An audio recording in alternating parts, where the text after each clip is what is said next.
Chairman of the Ways and Means Committee, Mr. Jason Smith of Missouri, Representative Matt Gaetz of Florida, and Representative Eric Swalwell from California are waived onto the committee for the purpose of questioning the witnesses at today's committee hearing. Chairman of the Ways and Means Committee, for today's hearing, opening statements will be limited to 10 minutes for the chair and 10 minutes for the ranking member.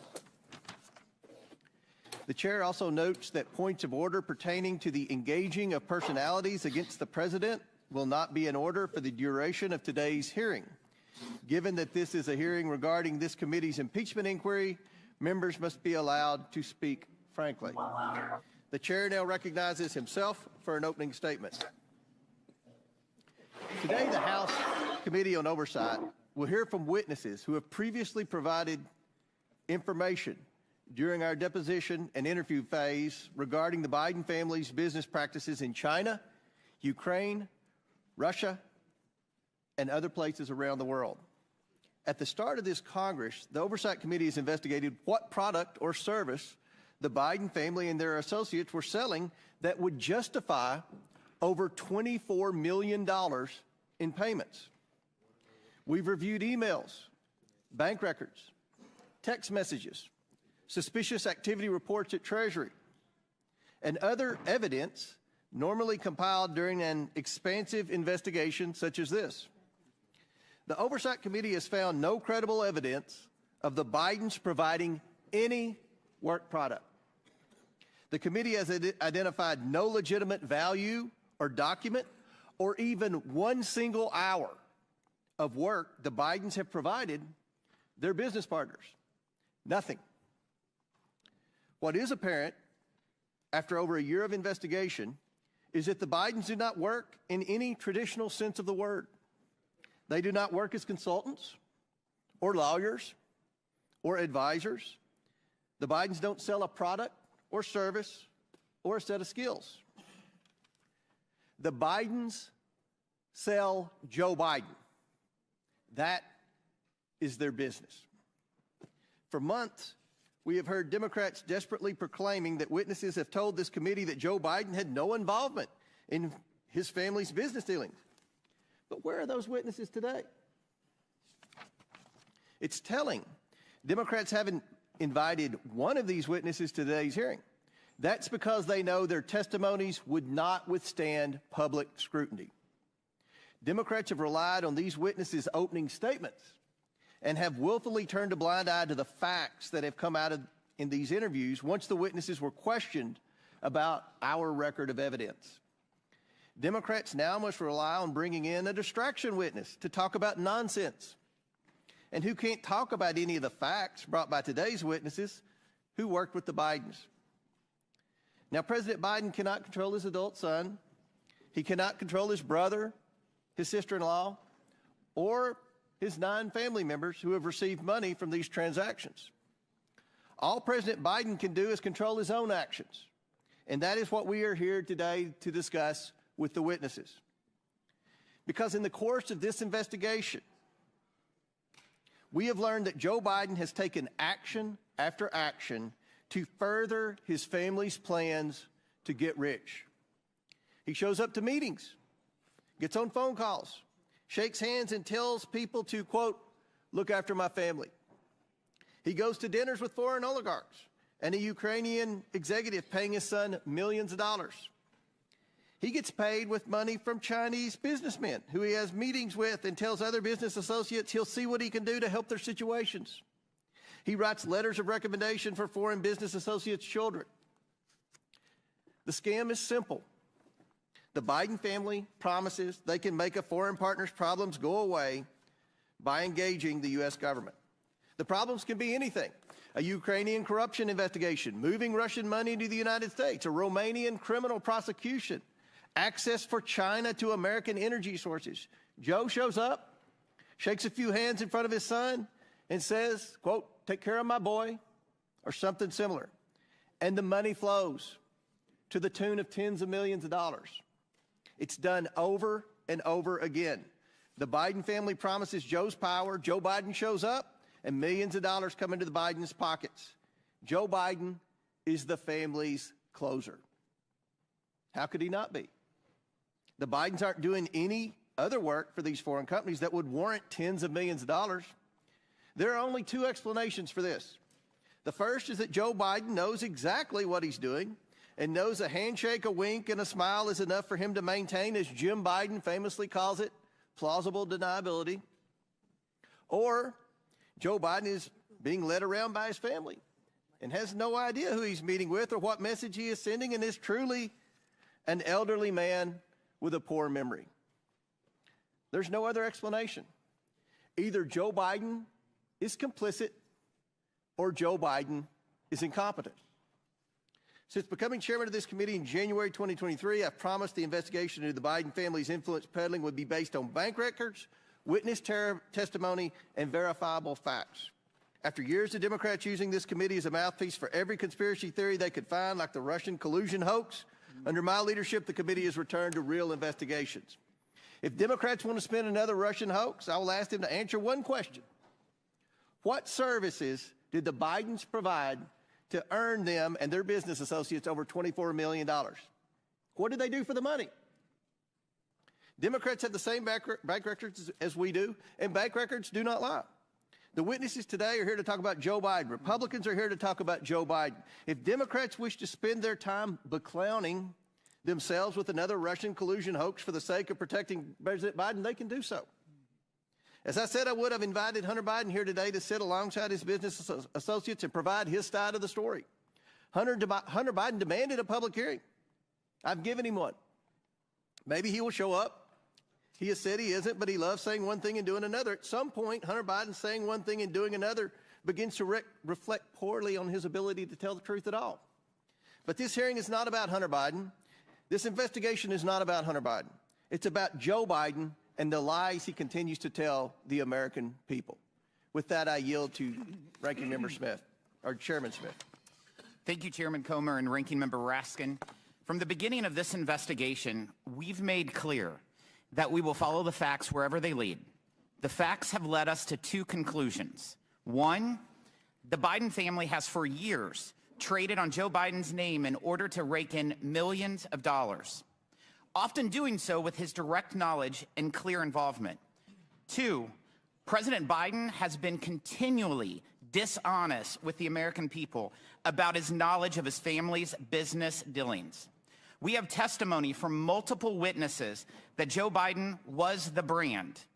He knew what his son and brother were doing and did nothing to stop it. That alone makes him complicit in a scheme to make money off of his public service. But he was not just complicit. He was, as one of today's witnesses has testified, an enabler of this activity. The evidence of the two IRS whistleblowers who came to the Ways and Means Committee has been affirmed by volumes of material provided to Congress, by the testimony of others, and even by the Department of Justice, who finally brought charges against Hunter Biden that mirror those called for by the IRS investigators. The evidence obtained shows that, one, Joe Biden met with his son's business partners on multiple occasions. He used an alias to exchange dozens of emails with his son's bookkeeper. He took official government action that suspiciously coincided with those meetings and correspondence. The connections between Joe Biden and his son's business practices extended even to the Biden 2020 campaign. At the height of the Democrat primary, Kevin Morris, a Hollywood lawyer who met Hunter Biden at a Joe Biden campaign fundraiser, paid off Hunter Biden's tax liabilities because there was, in his words, quote, risk personally and politically. If that matter was not swept under the rug, investigators that were interested in pursuing a potential criminal campaign violation were told to stand down. The Biden family relied on the Biden brand so much that evidence has revealed that Hunter Biden believed that, quote, all this stuff, meaning his legal troubles, would all go away when his dad became president. Why did he believe that?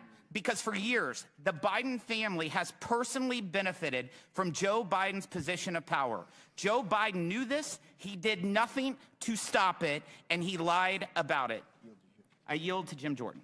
Chairman Jordan. I thank the gentleman. Who planted the pipe bombs on January 6th? Nobody seems to know. Who leaked the Dobbs draft opinion? You know, the leak that led to an assassination attempt on Justice Kavanaugh. How about this one? Who left cocaine at the White House? Biden administration doesn't seem to have time to answer these questions. They're too busy investigating parents at school board meetings, labeling Catholics extremists, retaliating against whistleblowers. They're too busy putting together a sweetheart deal for Hunter Biden. Replay Poker. As many of you have seen, because I've streamed it before, Deal that got laughed out of court. And oh, the guy who put together the deal that got laughed out of court, that's the guy they name special counsel. Lawyers, 40 agents, $30 million, and found nothing. Then it was impeachment. Then it was raid his home. Then it was the special counsel. Then it was the 14th Amendment. The party of democracy said, we're going to keep the guy off the ballot who's leading in every single poll. The ranking member said that President Trump should be disqualified from even running for office. Thank goodness we have a Supreme Court who disagreed with the ranking member and the Democrats. 9-0. Not 5-4, not 6-3, not 7-2, not 8-1, 9-0. They disagreed. Now Democrats say, how dare Republicans investigate Joe Biden? How dare they look into the money, the business, and the brand? Millions of dollars, as the chairman said, millions of dollars from foreign entities run through 20 different companies for what? 20 different companies for what? Devin Archer told us what it was for. Access to the brand. And the brand was Joe Biden. The brand that played rounds of golf, took calls and meetings, attended lunches and dinners with Hunter Biden and his business partners. The brand that said, the brand that conditioned $1 billion of American tax money on the firing of the prosecutor pressuring the company Hunter Biden sat on the board of. And oh, by the way, was getting paid $1 million a year. Today, we're going to learn more about that brand. We're going to learn more about what Mr. Galanis called the Biden lift. We'll learn about the plausible deniability that Jim Biden talked to Mr. Bobulinski about. And we'll hear about the statement, the rule that governed how the business operated around Joe Biden. The rule that said, say it, forget it, write it, regret it. So I want to thank our witnesses for coming here today. They, like the whistleblowers who came to the Ways and Means Committee, are doing it simply because they want the American people to have the truth. I yield back. Gentleman yields back. Chair now recognizes the ranking member for 12 minutes for his opening statement. Mr. Chairman, thank you very kindly. With any luck, today marks the end of perhaps the most spectacular failure in the history of congressional investigations, the effort to find a high crime or misdemeanor committed by Joe Biden and then to impeach him for it. In prior hilarious episodes of this long-running madcap series, America got to see the following. One, nearly 20 fact witnesses who could not identify a single act of wrongdoing by President Biden, much less a high crime and misdemeanor, and who overwhelmingly testified that Biden was not involved in any of his family's business adventures. Two, 3 expert witnesses called by the majority itself who said nothing that they had seen in the tens of thousands of pages of documents adduced by the majority even remotely approached the level of a high crime and misdemeanor. Bank records which show exactly what all the witnesses told us, that Joe Biden was not involved in his family members' businesses. Repeated voyeuristic displays of pornographic images by the majority, completely irrelevant to any conceivable legislative or investigative purpose. A star witness, Gal Luft, who turned out to be a Chinese agent and an illegal arms trafficker on the run from American justice, and the key piece of evidence which launched the entire zany goose chase, an FD 1023 form in which the FBI duly recorded a completely fictional tip about a $5 million bribe to Vice President Biden peddled by Alex Smirnoff, who has been criminally indicted by a Trump-appointed U.S. attorney, Special Counsel David Weiss, for felony counts of systematically lying to the FBI in constructing a false record about Joe Biden and now sits in jail in California as a flight risk while the world studies his long-standing and extensive ties to Russian intelligence. Today, the good chairman and his ace MAGA detectives have finally jumped the shark. The comedy of errors comes crashing to an end as House Republicans in more than a dozen Biden districts beg for mercy, and the committee throws a flabby Hail Mary pass 3 weeks after the Super Bowl's over. So today, we revisit the fruitless testimony of two more fading star witnesses who have failed to testify to any presidential wrongdoing, much less evidence of high crimes and misdemeanors. Both of the majority witnesses are frustrated would-be business partners of Hunter Biden, who tried to leverage the Biden name, or the Biden brand, as they keep calling it. But they never got any business off the ground for reasons that will become painfully obvious to anyone watching the proceedings today. Even Hunter Biden, laboring at the time under a serious substance abuse addiction, could tell these were not the type of people he should be doing business with. So rather than representing the Biden brand, which was their ardent wish, they now show up today as loyal servants of Trump world, each of them proudly represented by their very own former Trump White House attorney. The first is Mr. Bobulinski, the bitterly disappointed wannabe Hunter business partner whose famously litigious history includes unsuccessfully suing his own dying father's charity for nearly $1 million. And just last month, suing Cassidy Hutchinson for $10 million after she reported that Mr. Bobulinski, wearing a ski mask, met with Mark Meadows, which Ms. Hutchinson is now backed up with actual documentary photographic evidence, something in very short supply in this investigation. Mr. Bobulinski made his hazy allegations against the Bidens public for the first time at a press conference choreographed by the Trump for President campaign, which provided him a venue, a gaggle of journalists, and even a dress shirt that they went out and bought for him to wear to the event. Hours later, Mr. Bobulinski joined the second 2020 presidential debate as Donald Trump's personal guest, where he was seated with Kid Rock and Mark Meadows. The other star witness, Mr. Galanis, who I believe is appearing by Zoom today, is a serial fraudster and convicted con man, a term I would charitably not use on a witness, except it was explicitly bestowed upon him by not one, but two different U.S. federal district court judges, including the one who sentenced him to over 15 years in prison for defrauding union pension funds, a Native American tribe, and scores of innocent investors. Mr. Galanis was sentenced to pay restitution of over $80 million to his victims. That's a lot of money. That's what Donald Trump was sentenced to pay E. Jean Carroll for in that civil litigation. The very first record of Mr. Galanis' claims against the Biden family appeared, check this out, in the clemency petition that he sent from prison to President Trump. But the key point is this: even if we were to believe every single word offered by these utterly compromised and biased witnesses, Mr. Bobulinski, Mr. Galanis, their allegations don't identify any wrongdoing, much less an impeachable offense by President Biden. With the impeachment bus running on empty, our GO colleagues now are apparently preparing to save face by ending the impeachment farce with criminal referrals. But criminal referrals require evidence of crimes. And the only crimes we have seen are those of the GOP's own star witnesses, like Russian asset Alex Smirnov, Chinese agent Gal Luft, Devin Archer, and Jason Galanis. The minority witness today, our witness, Lev Parnas, casts a piercing light on what's really taking place here. And Mr. Parnas has reason to know. He, too, used to be a MAGA sycophant peddling lies and disinformation to smear Joe Biden.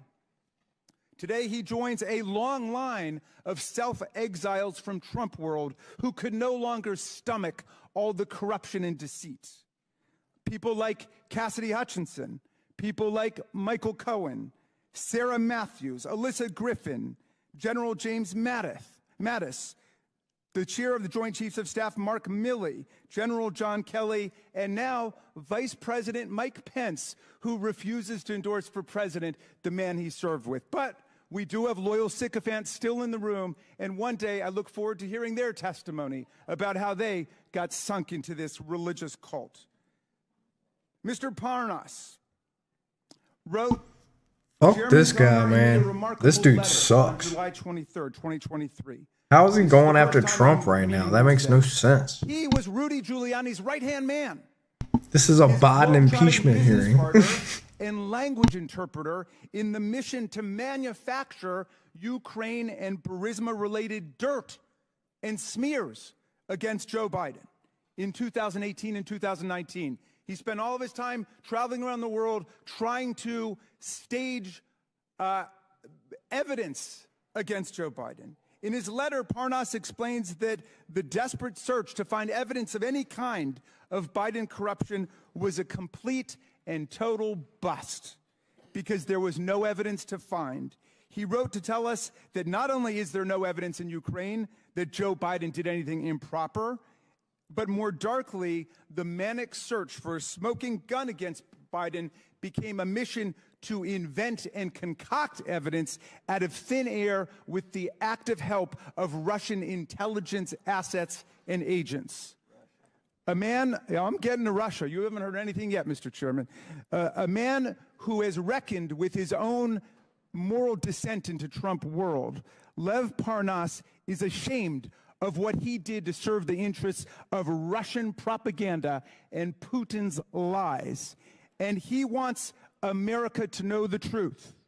He can explain how the Russian-stimulated conspiracy theories and lies that he promoted with Rudy Giuliani live on in the tiresome fabrication spread by Alex. Don't go too crazy. I'm streaming.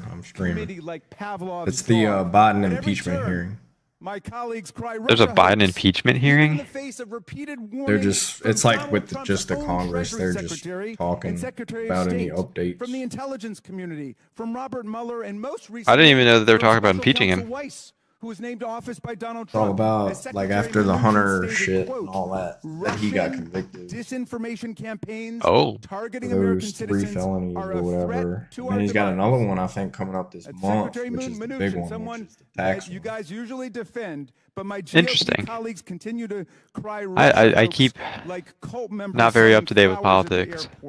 Yeah, our colleagues are the ones loyally amplifying the actual Russian hoax. Not the Russia hoax, the Russian hoax, the one that Giuliani and Trump and Smirnov have eagerly adopted from Putin and his agents.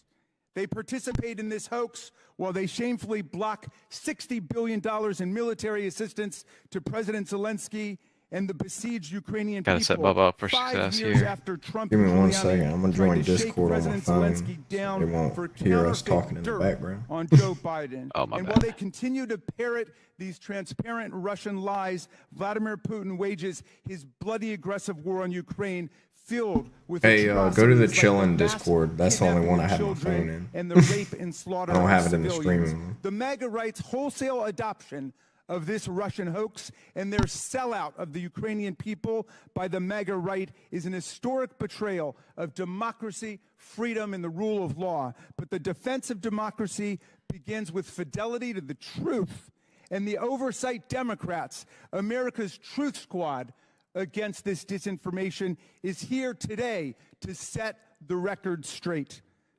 I yield back to you, Mr. Chairman. I would now like to introduce our witnesses. Mr. Tony Bobulinski.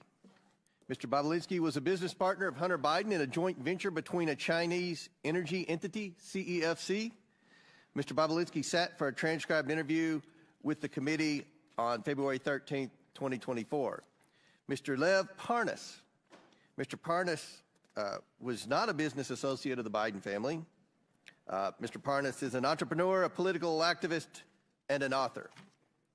And Mr. Jason Galanis. Mr. Galanis was a business partner of Hunter Biden. Mr. Galanis sat for a transcribed interview with this committee on February 23, 2024. We asked the Bureau of Prisons to make him available in person today. They would only provide Mr. Galanis for virtual testimony. Notably, Mr. Galanis applied for CARES Act home confinement, and after a lengthy approval process, was approved for home confinement on June 9th, 2023. On June 12th, 2023, I issued a subpoena to Devin Archer for testimony. On the following day, June 13th, 2023, Mr. Galanis' approval was reversed as a result of Department of Justice's intervention. So Mr. Galanis has remained in a federal prison facility. He is currently in Montgomery, Alabama. Mr. Galanis, can you please state for the record who else is in the room with you?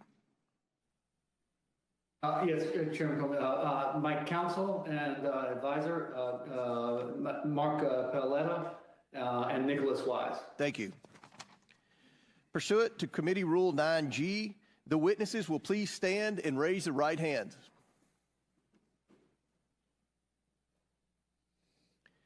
Do you solemnly swear or affirm that the testimony you are about to give is the truth, the whole truth, and nothing but the truth, so help you God? Let the record show that the witnesses all answered in the affirmative. Thank you. You all may be seated. We appreciate you all being here today and look forward to your testimony. Let me remind the witnesses that we have read your written statements and they will appear in full in the hearing record. Please limit your oral statements to 5 minutes. As a reminder, please press the button on the microphone in front of you so that it is on and members can hear you. When you begin to speak, the light in front of you will turn green. After 4 minutes, the light will turn yellow. And when the red light comes on, your 5 minutes has expired, and we would ask that you would please wrap it up as quickly as possible. I now recognize Mr. Bobulinski for his opening statement. Should I allow Hunter to give his opening statement first? Doesn't appear Mr. Biden showed up for his public hearing, so we'll recognize you, Mr. Bobulinski. Okay. Thank you, Mr. Chairman. Chairman, ranking members, and members of Congress, good morning. Thank you for this opportunity to speak with you and present my truthful testimony to the American people. I sit here today under oath for one reason and one reason only. The American people deserve to hear the truth. Though the truth involving the deep corruption of the Biden family, including the malfeasance of the sitting president of the United States, might be raw and unpleasant, the American people must hear it. You're presented here today with two narratives in this investigation. A false one being pushed by Joe Biden, a serial liar and fabulous, now under this impeachment investigation for public corruption. His brother, Jim Biden, a 75-year-old man who can't keep his lies straight, including under oath. And his son, Hunter Biden, a chronic drug addict facing 2 indictments with 12 counts. You also have before you the truth, confirmed by multiple Biden family business partners over many years and backed up by mountains of irrefutable evidence, including text messages, emails, documents, recordings. I am the only Biden family business partner with an impeccable military record. I'm grateful that this country has given me the freedom to be successful. I worked hard to become independently wealthy. I've taken several businesses public, sold multiple businesses to some of the world's best private equity firms. In fact, my business success is why they sought me out. However, what they have done is repugnant to me. I am here today because I'm a patriot and I'm a truth teller. We keep hearing from certain corners that our democracy is at risk and democracy is on the ballot in 24. Yet the same people preaching this mantra know better. They continue to lie directly to the American people without hesitation and remorse. Rep. Dan Goldman and Jamie Raskin, both lawyers, and Mr. Goldman, a former prosecutor with the SDNY from New York, will continue to lie today in this hearing and then go straight to the media to tell more lies. Hunter Biden's defense attorney, Abby Lowell, weaponizes letters to Congress to try to smear my name Mr. Chairman. State the cold hard facts. Mr. Chairman. In an attempt to save his powerfully connected client and his father.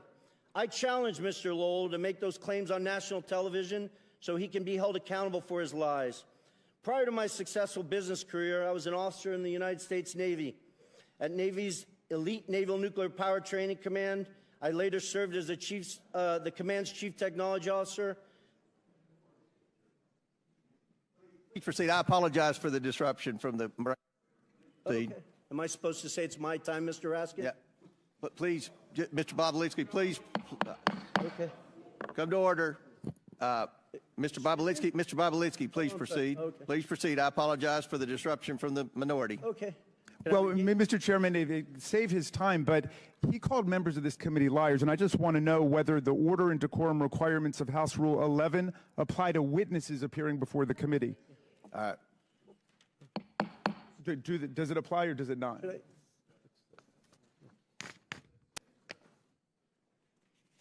Should I address? I don't.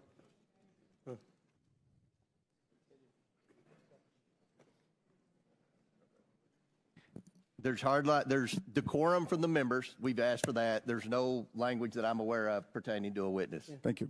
So don't make sure we didn't waste any of his time on the opening statement.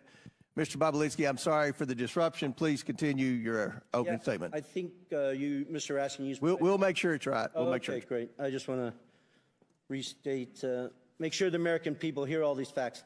Abby Lowell weaponizes letters to Congress to try to smear my name and misstate the cold hard facts in an attempt to save his powerfully connected client and his father.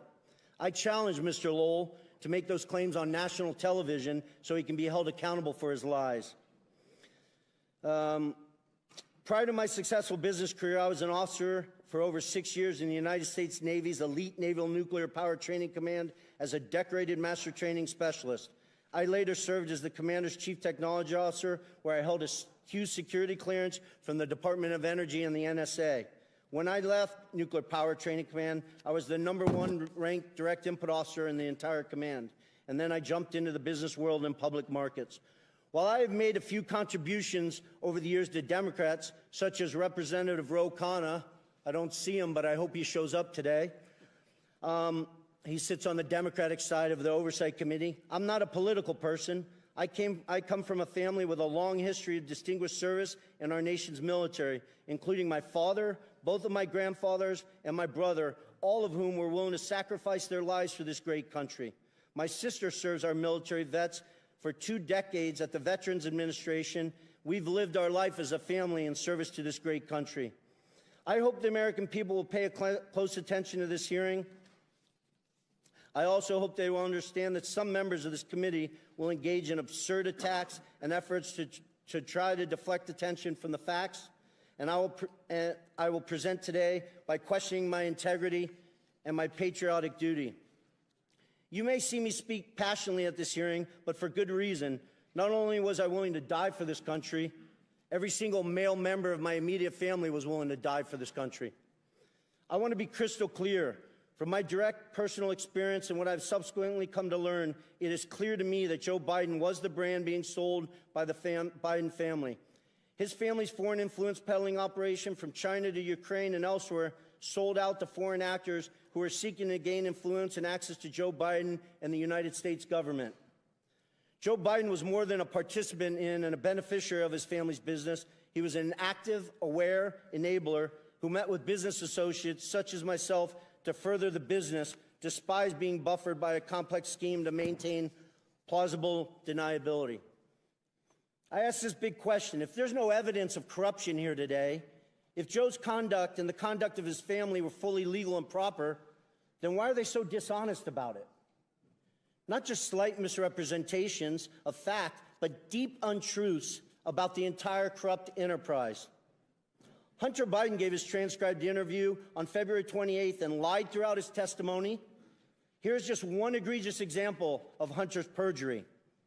He lied to the committee on important details concerning his money demands and threats to CFC in text messages on July 30th and 31st, 2017. He leveraged his father's presence next to him in that infamous text to strong-arm CFC to paying Hunter immediately. Jim Biden also lied extensively throughout his transcribed interview on February 21st and perjured himself. An example of that, on page 100 of his transcript, Jim is asked specifically, do you recall having a meeting with Hunter Biden, Tony Bobulinski, and Joe Biden? Jim's response, absolutely not. The committee was so shocked by his perjury that they asked him the same question multiple times. Each time he denied meeting with me and Joe Biden. After the committee showed him text messages confirming that I met with Joe Biden, Hunter Biden, and Jim Biden at the Beverly Hilton in May 2017, Jim Biden, with a former U.S. attorney lawyer sitting next to him, still denied that meeting took place. Hunter Biden, in his own transcribed interview, confirmed that that meeting took place.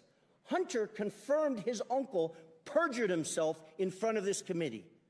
I'm simply here to tell the truth to the American people, and I hope each and every one of you, congressmen and women, give me the opportunity to do that instead of focusing on Russia or smearing my family's name or focusing on facts that are irrelevant today.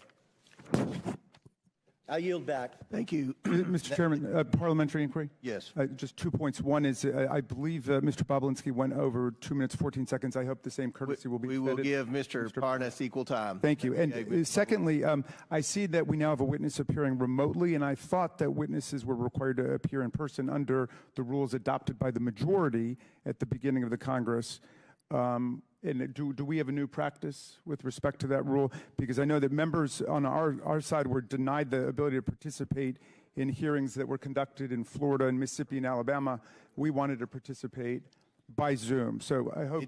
And I'll answer that. It requires, to be able to testify remotely, requires a letter from me and an approval from the majority leader, which we have. And I'll enter that letter into the record without objection. Thank you, Mr. Chairman. I hope we'll extend the same courtesy to members of this committee when they can't get to a hearing as in Mississippi or Florida. Thank you much. Mr. Chairman, parliamentary inquiry. State your point. Mr. Chairman, Mr. Bobulinski just referred to text messages that I believe he is referring to photos of a BlackBerry. What's your parliamentary inquiry? State your parliamentary inquiry, because we've got a very important hearing here, and we don't have time for stunts. What's your parliamentary inquiry? It's not a stunt. It's I'm simply asking that Mr. Bobulinski. You don't have a parliamentary inquiry. Chair now recognizes Mr. Parnas for equal time. Mr. Chairman, Chair recognizes Mr. Parnas. Does the committee have the text messages that Mr. Bobulinski? Mr. Chairman, we don't have time for games by Democrats today. We have important witnesses here. This is a credible. I'm asking a question about the important You asked for a parliamentary inquiry. You will have 5 minutes whenever Jamie Raskins tells me it's your time to speak. Mr. Parnas, the chair recognizes you for equal time that Mr. Bobulinski had, which was 7 minutes. Thank you. Hello. Honorable members of Congress, Chairman Comer, Ranking Member Raskin, and members of the Oversight Committee. I am humbled and thankful before you to show up before you today. I came to the United States from Odessa, Ukraine in 1976 when it was still the former Soviet Union. My mother and father and sister and I had left the Soviet Union, escaping anti-Semitism and persecution. While in Rome en route to Israel, my sister and I won the most important opportunity that we have ever been given. We won a U.S. green card lottery. My family came here with literally no more than shirts on our back and the hopes of rebuilding our lives in the land of freedom. I say this to you because I love this country. From shortly after my arrest on October 9, 2019 to now, I have been trying to share the irrefutable truth with you. The American people have been lied to by Donald Trump, Rudy Giuliani, and various cohorts of individuals in government and media positions. They created falsehoods to serve their own interests, knowing it would undermine the strength of our nation. From November 2018 to October 2019, I was a key participant and a witness to numerous efforts to prove that Joe and Hunter Biden were linked to corruption in Ukraine. Rudy Giuliani, on behalf of then President Donald Trump, tasked me with a mission to travel the globe, finding dirt on the Bidens so that an array of networks could spread misinformation about them, thus securing the 2020 election for Donald J. Trump. Ironically, when I was arrested, my original indictment linked me to an individual referred to as unindicted co-conspirator 1. We now know this individual to be Congressman Pete Sessions, who sits on this very committee today. Today, I ask you to consider the following. In nearly a year traveling the world and interviewing officials in different countries, I found precisely zero evidence of the Biden's corruption in Ukraine.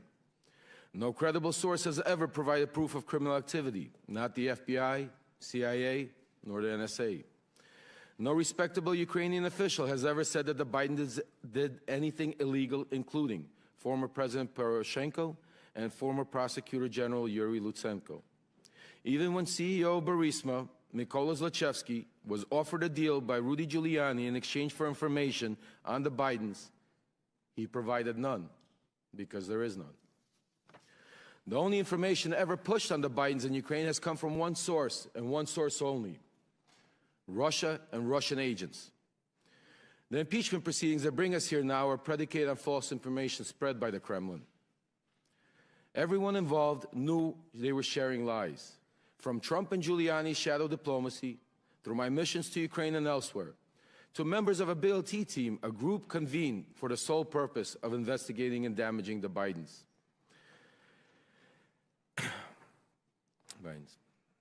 Everything was for the ultimate benefit of Donald Trump and thereby Vladimir Putin. Because the team's investigations were centered around Biden and Ukraine, I was designated the point person in every matter they pursued. That is how I know with certainty that these Biden stories are untrue then and are untrue now. Congressman Pete Sessions, then Congressman Devin Nunes, Senator Ron Johnson, and many others understood they were pushing a false narrative. The same goes for John Solomon, Sean Hannity, and media personnel, particularly at Fox News, who used this narrative to manipulate the public ahead of the 2020 elections. Sadly, they are still doing this today as we approach the 2024 elections.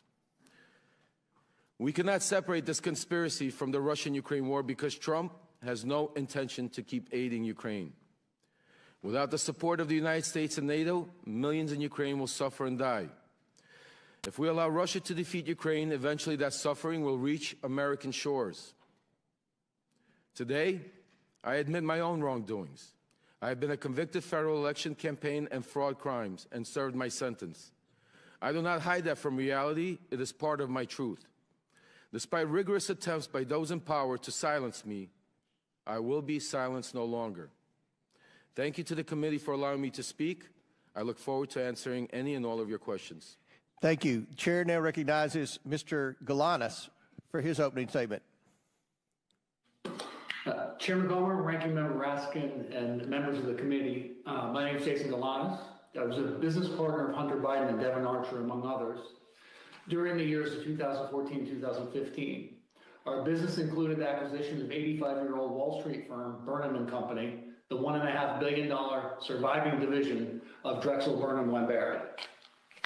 Our objective was to build a diversified private equity platform, which would be anchored by globally known Wall Street brand together with a globally known political name, Biden.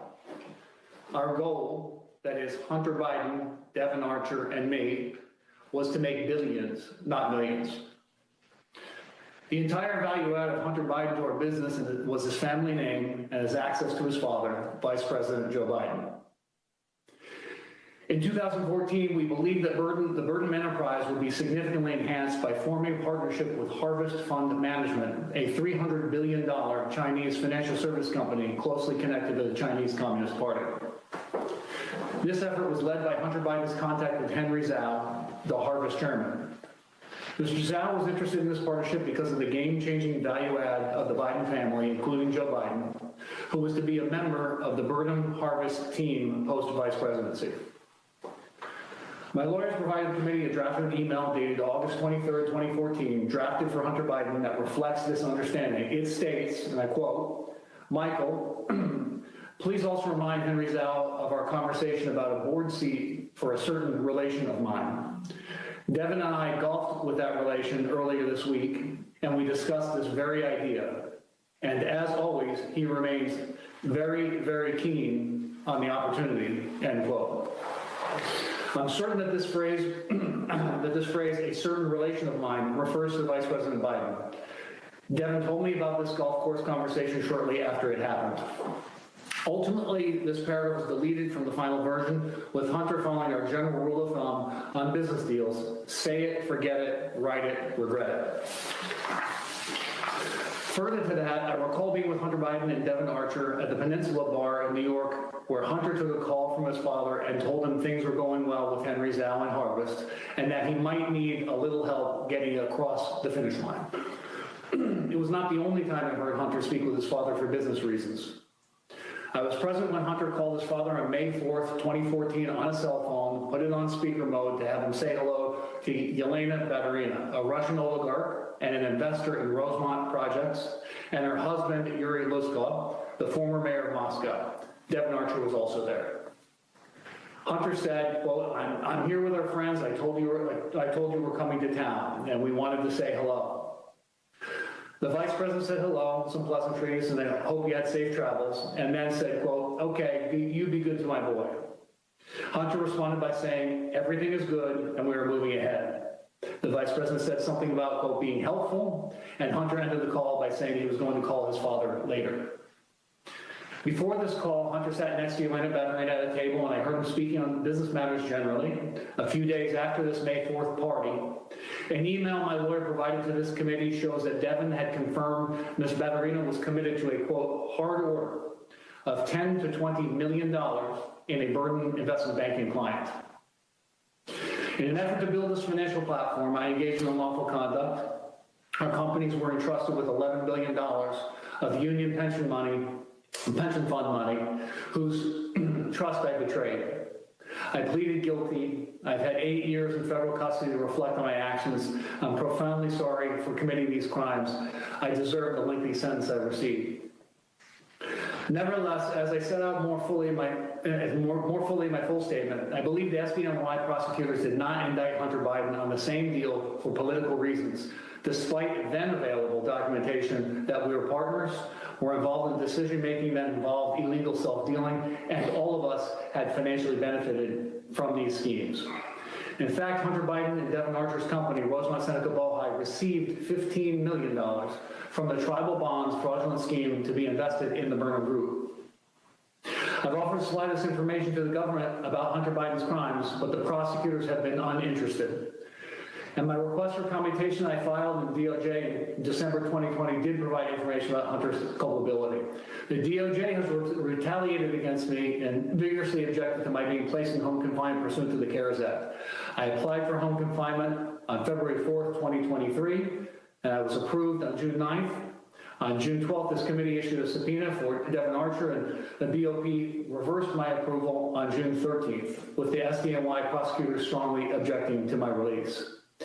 I've been appealing this reversal, and with each stage, the BOP reason for my denial has changed.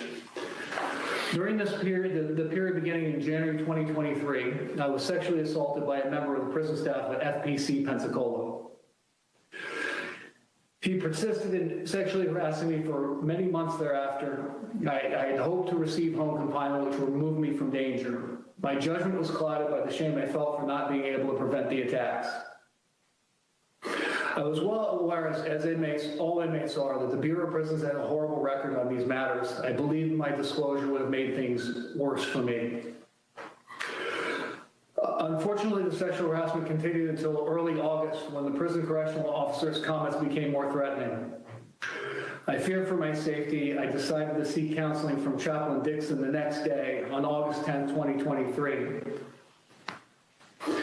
The chaplain was visibly upset by the events and asked to bring in Warden Salisbury, who quickly opened a PREA investigation, which is a reference to the Prison Rape Elimination Act passed by Congress. After further debriefings, I was immediately escorted to a vehicle and driven by senior staff hours to FPC Montgomery, a separate facility.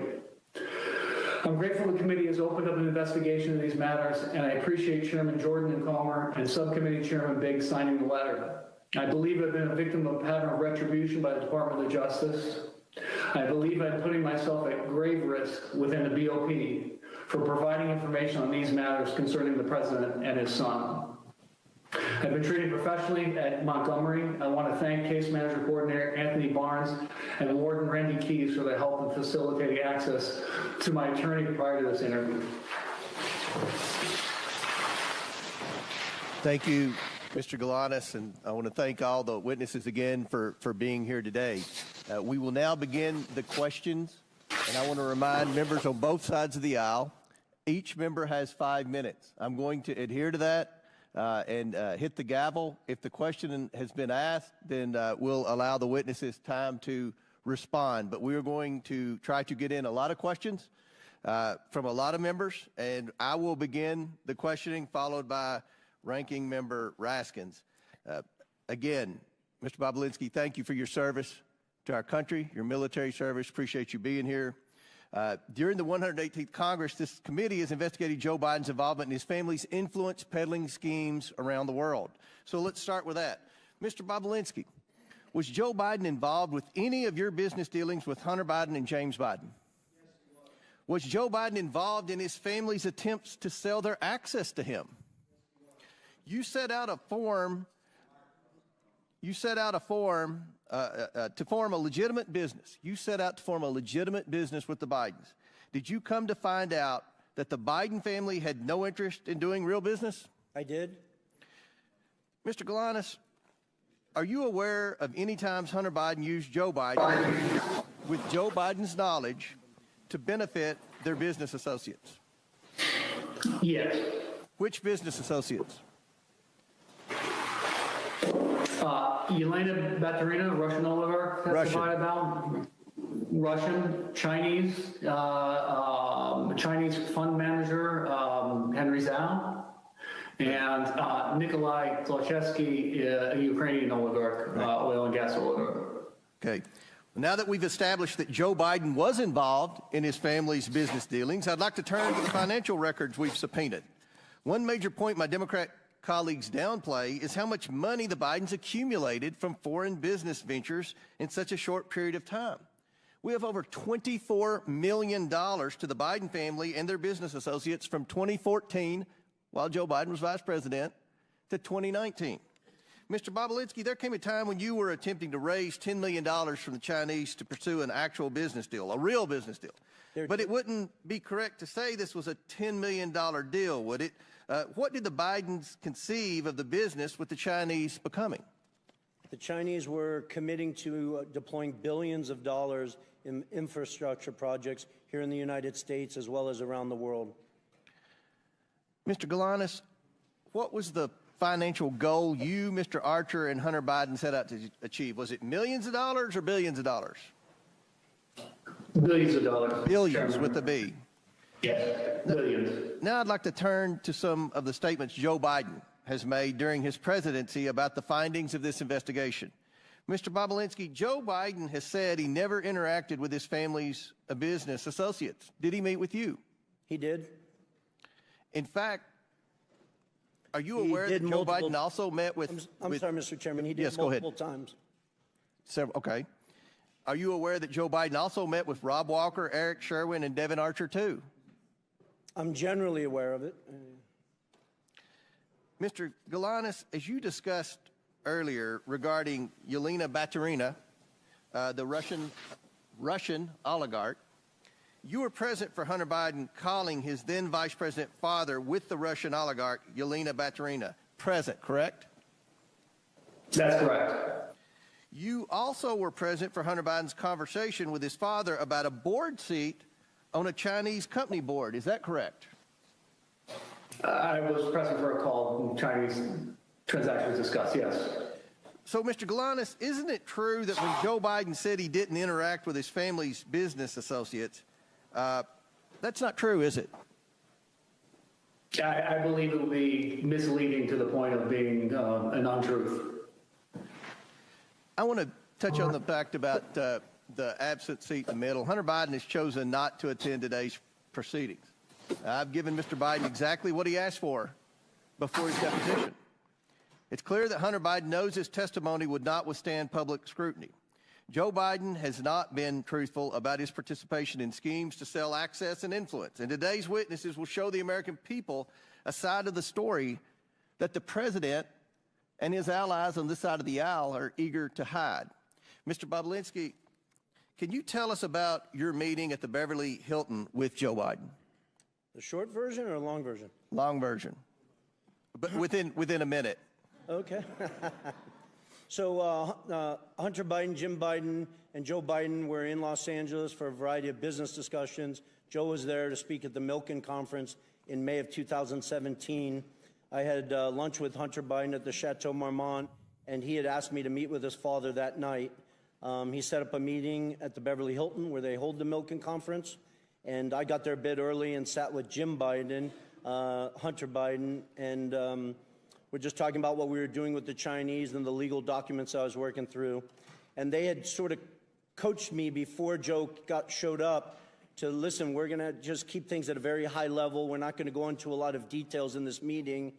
And I just remember that discussion generally because it just struck me as odd, honestly. Joe wasn't in the White House then, and that they were sort of framing it that way.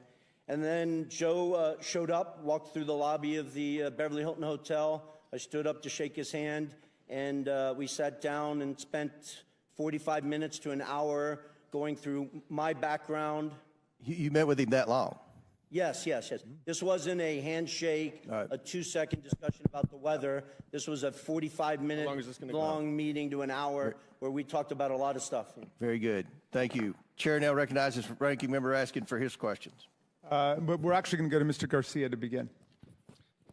Great. Thank you very much. And thank you again. I just want to, just for the record, be very clear that in Mr. Bobulinski's testimony, he has provided zero evidence of any sort of link between Hunter Biden and the president as far as it relates to the business dealings. And so once again, we're back to a hearing where no evidence is being provided of any sort of wrongdoing by the president. But I want to go back. That's a Mr. blatant lie. Actually, it's my time, sir. Mr. Bobulinski, I want to go back to the private deposition that we had. I was one of a handful of Democrats in that private, on the record, under oath conversation we had. And during that deposition, I asked you a question of which you gave a false answer to, and I want to go back to that. I asked you specifically who got you into the presidential debate that was attended by you and others, and that, of course, was a huge moment in that campaign, and you could not recall. In fact, you said, quote, "I do not recall who got me into the debate." Do you remember telling me that, sir? You were playing semantics, trying to ask me as if somebody called me directly and gave me a ticket, like sir, I'm going to a movie. Sir, I asked you. I told you I'm going to reclaim my time, sir. I'm going to reclaim my time. What I said was. Just ask me a question, Mr. I'm reclaiming my time. Thank you, sir. What I asked you was, do you recall who actually got you into the presidential debate? You actually said, quote, "I do not recall who got me into the debate." You did not remember who got you into the debate between President Biden and between Joe Biden and Donald Trump. That's not a true statement. Sir, you quoted, "I don't recall who got me into the debate." It's on page 102 of the transcript. You did not ask me whether I was a guest of Mr. Biden. Thank you. I'll reclaim my time. I'm not asking you a question right now. Thank you very much, sir. In fact, here, as was shown by Ranking Member Raskin, we know that you were in the debate actually sitting adjacent and next to Trump officials. When we were confronted again on this same question, Mr. Bobulinski, if you were a guest of Mr. Trump's at the debate, you responded and you quoted, once the Wall Street Journal called you out, quote, "Is the Wall Street Journal God or something? Like you act like this is some encyclopedia of fact." And you refused to still confirm that you were a guest of Donald Trump. So I want to ask you one more time, sir. Were you a guest of Donald Trump at the presidential debate? Mr. Garcia, those were not the questions you asked me in my transcribed interview. Wow. You were trying to ask answer the question, sir. Were you a guest of Donald Trump? Of Donald Trump at the gate or at the debate. You were. That was obvious to everyone in the world at that point. Oh, it's interesting. You were asking me semantic. Thank you, sir. So you were a guest. That you answered the question because at the time you said in the transcript under oath, "I don't recall who got me into the debate." So just to be clear. So I want to keep going. So you also call yourself, you're not a political person, yet you went to a presidential debate on behalf of Donald Trump. I also want to make it clear that you made numerous claims and allegations. You've made them today. You've made them before. And yet, even though you're not a political person, this is also another photo of you. You actually chose to show up at a press conference for Donald Trump prior to the debate because you're not a political person. Did you show up to a press conference for Donald Trump before the debate? I can't qualify whether it was for Donald Trump. Do you know who invited you? Sir, who invited you to the debate? Donald Trump, you said. Who invited you to the press conference? Who invited me to my lawyers coordinated things, and I showed up at a. Well, sir, I will tell you, it was Jason Miller, who it's been very clear, it's been reported, who actually worked on the part of the Donald Trump campaign. Here you are at a Donald Trump press conference, and you can't remember how you got to the press conference. You refuse to answer how you actually got into the Donald Trump debate with Joe Biden. Do you remember speaking at the press conference? I do very clearly. You do. Do you know who Jason Miller is, sir? I do know of him, yes. Do you know that he was a Trump campaign staffer? Mr. Garcia, you keep asking me semantical questions. You underestimate that I had 3 lawyers around me that were coordinating my travel, where I was going, and stuff like that. Well, sir, interesting. So please stop. Well, I'll reclaim my time. Thank you very much. It's interesting, sir, because you show up to a pre-debate press conference. You show up to a presidential debate, both invited to by a person running for the presidency of the United States. You know the stakes are high, yet you have no idea how you got to the press conference. You don't remember how you got to the debate. And here you are speaking at a press conference of which the national media, so how did you get to this press conference? I flew on a plane. Who invited you? Are we going in circles? Sir, who invited you to the press conference? My lawyers told me I was invited to come to Tennessee. At that point, I was trying to get the truth and the facts out to the American people. At that moment in time, if I recall, I believe 80 million people watched that debate. And that was probably the Thank you, sir. I reclaim my time. Well, with that, I think it's very clear for someone that can't remember how he got to a Donald Trump press conference or a Donald Trump debate, you're completely an uncredible witness, sir. Thank you, and I yield back. Gentleman's time has expired. Chair now recognizes the Chairman of the House Ways and Means Committee, Jason Smith, for 5 minutes. Thank you, Mr. Chairman. We've previously heard from 2 IRS whistleblowers that Joe Biden was the brand being sold by his family members.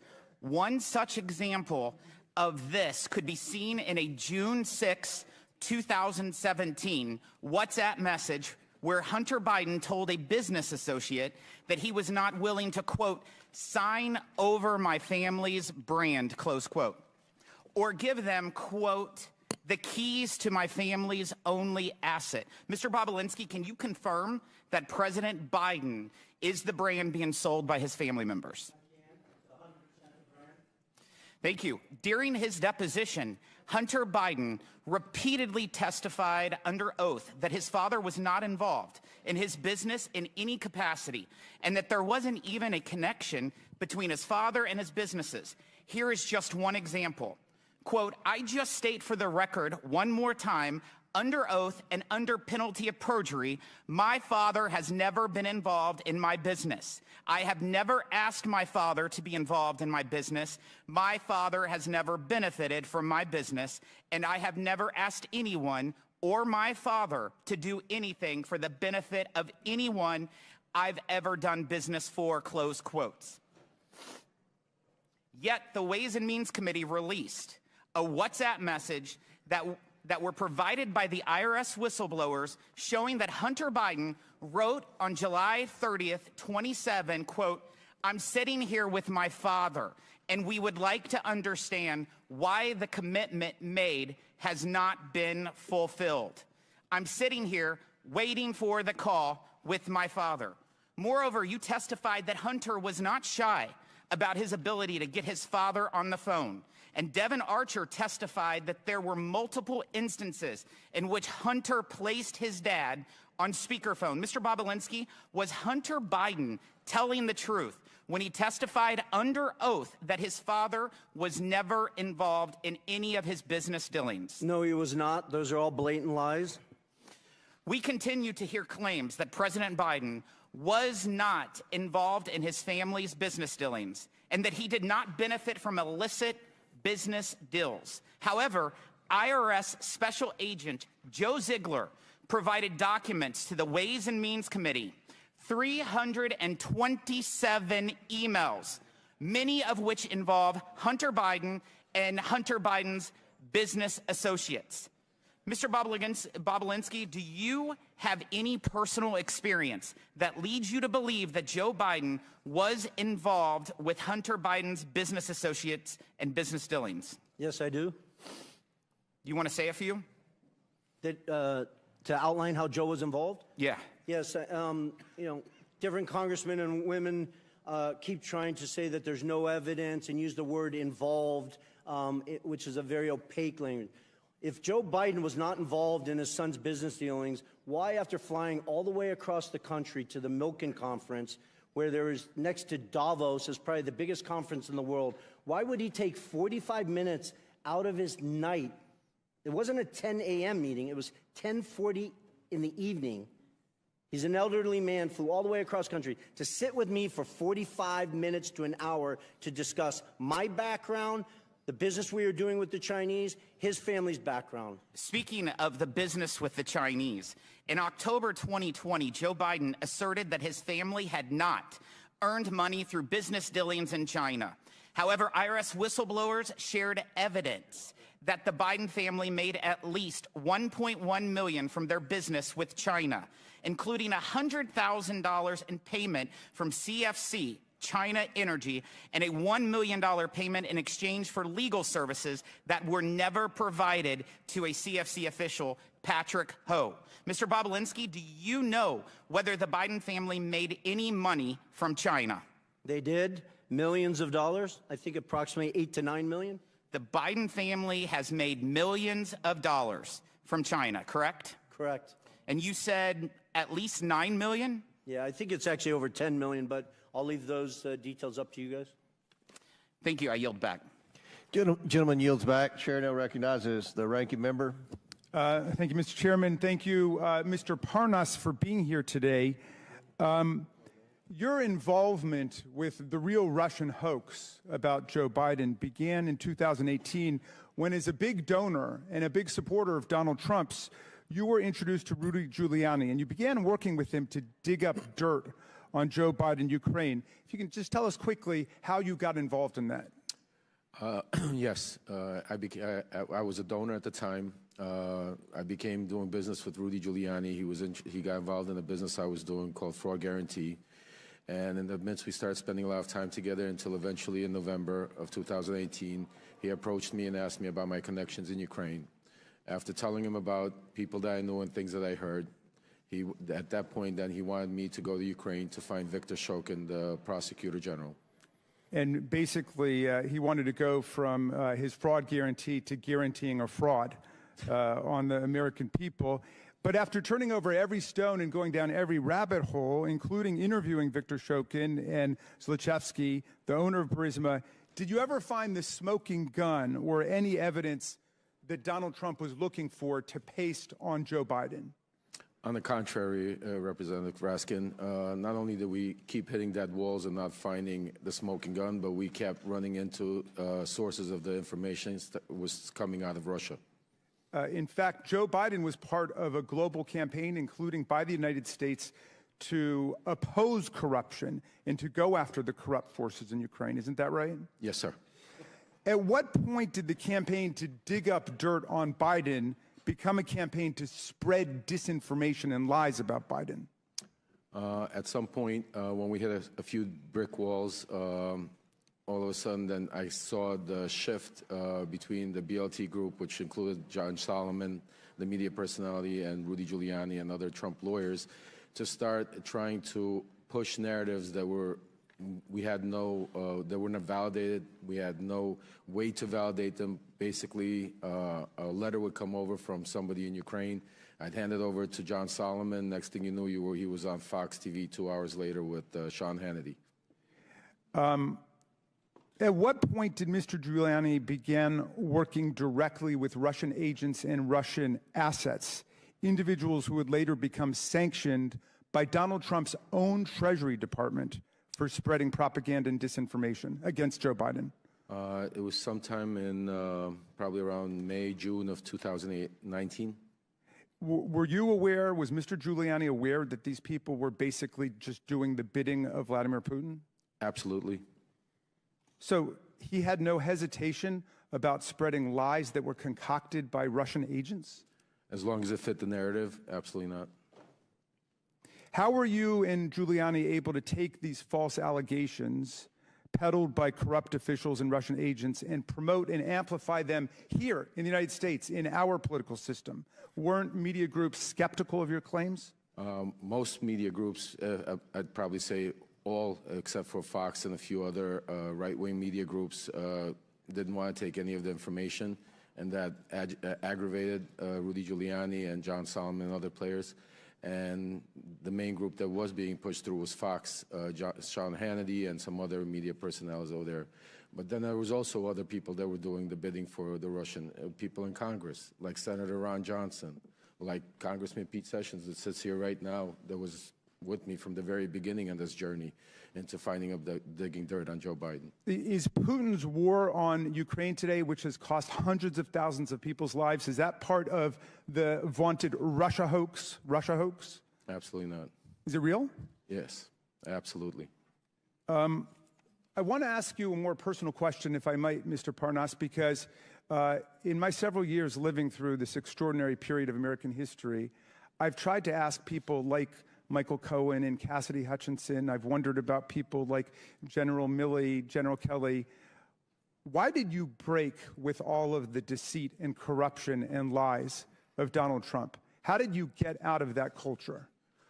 I mean, it was very difficult. I actually had to hit a brick wall myself and get arrested, and to be able to get out of that cult, because when you're in that cult, when you're around them, you have blinders on, and you're only able to see a certain amount of information. You're only able to hear the certain amount of information. You're not allowed to go out of the circle. And if you go outside of the circle, then you're not in the circle. So eventually, you brainwash yourself to believing certain things that are not true.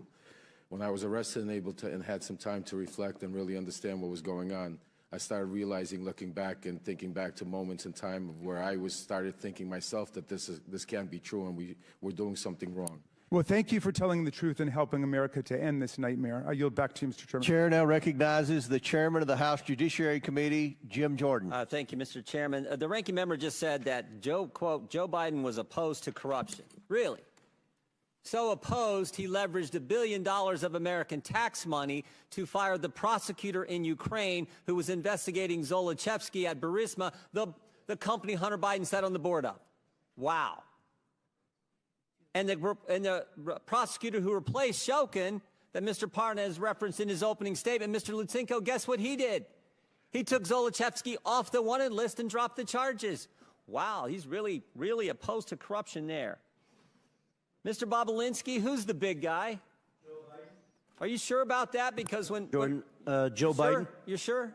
I'm 1,000% sure. Because when Hunter Biden did his deposition under oath, he said, I don't know who it is, even though he was copied on an email that said H will hold 10% for the big guy. You sure it's the big guy is Joe Biden?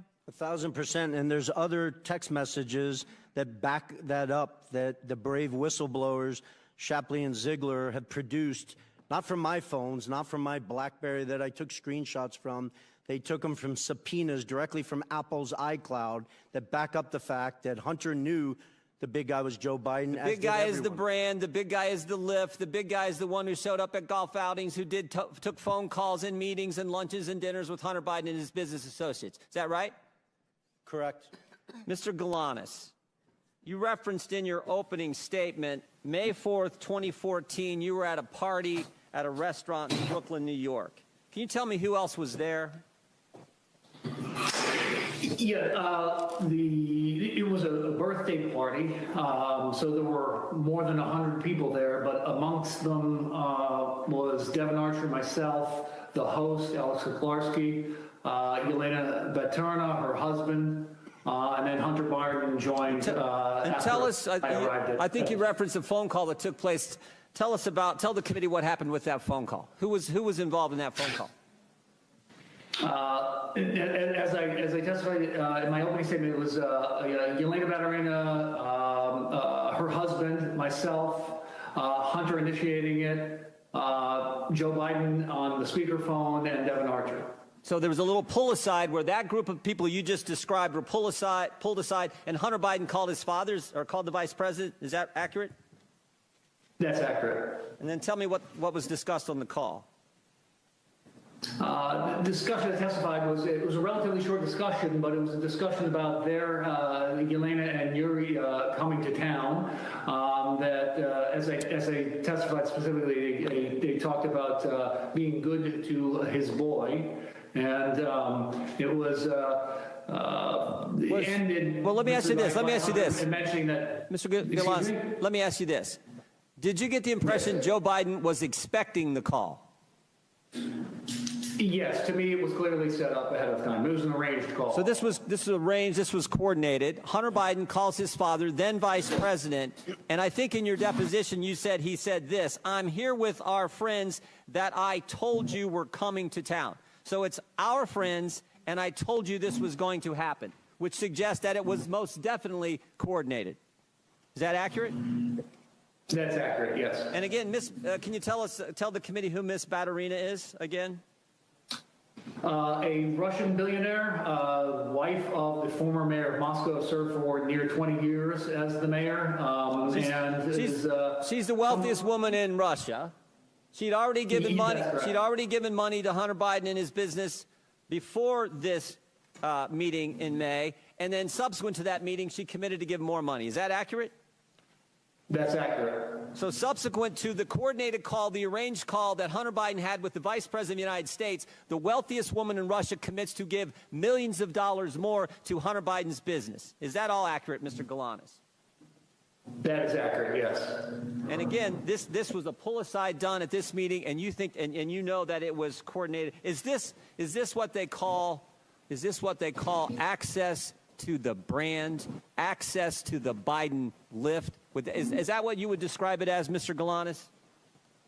I don't think there's any doubt that that was the intent of the call and the objective, yes. And it followed the motto. It followed the statement that you all agreed to: say it, forget it, write it, regret it. This wasn't put in writing. This was a phone call on a speaker that was all. There's no writing about this. It was all done that way. That was how the business operated. Is that correct, Mr. Galanis? Yes. I yield back. Gentleman yields back. Chair now recognizes Mr. Lynch from Massachusetts for 5 minutes. Thank you, Mr. Chairman. I want to make an observation here. I've been on this committee, this investigating committee, for over 20 years. And as an attorney before that, I've had sufficient training and experience to say that with high confidence that when you review the entire record of evidence of these hearings going back over a year, you've actually provided more evidence to impeach Donald Trump for a third time than you have in so much as laying a glove on President Biden. We keep on hearing about the Biden family. When you hear someone say the Biden family, that translates into we have no evidence on the president, so we're going to use the Biden family to try to implicate President Biden. But by the constant bumbling and continually shifting arguments here, you've done nothing more than exonerate President Biden. We heard initially for months, we heard about the Hunter Biden laptop. And, you know, there were absolutely some embarrassing photos on that and some awful information about Hunter Biden's personal life. I will admit that. Then you bring in your own witnesses, your legal experts before this committee and have them testify. And what they said was amazing. They said there was no evidence to even suggest that there was support for articles of impeachment against the president. That was your legal experts, the Republican legal experts that said that. Then we have statements by Mr. Jordan saying that Mr. Smirnov was the most corroborating witness that the Republicans had, the strongest witness that they had. And, of course, after that, we find out through the Trump-appointed prosecutor that all of the information that Mr. Smirnov had provided was fabricated, false, and submitted by the inducement of Russian agents going after President Biden and trying to undermine our democratic system. And now we come to a point where, since that witness blew up, now we're going to prison, and we're reaching out to witnesses who have been convicted and sentenced to prison for stealing $80 million from the pensions of innocent workers. We can't get any lower at this point. That's your star witness. I want to remind people he's sitting in prison. That's why he can't be here today. He's sitting in prison for scamming workers' pensions. I mean, how low can you get? Then it's the Republicans' idea that this is the best guy they can get to testify against the president. This is the best guy they can get. a guy sitting in prison who can't even be here.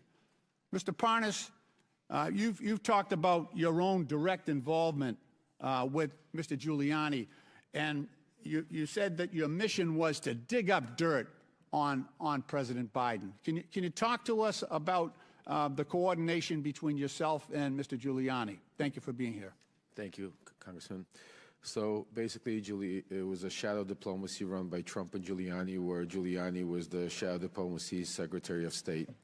I was his right hand and basically the point person in Ukraine to not only dig up, validate, search, whatever needed to be done to try to find up some corruption against Joe or Hunter Biden to be able to present.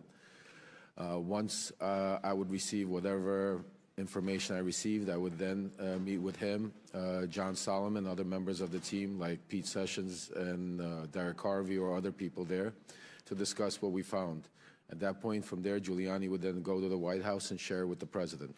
And that was the line of communication.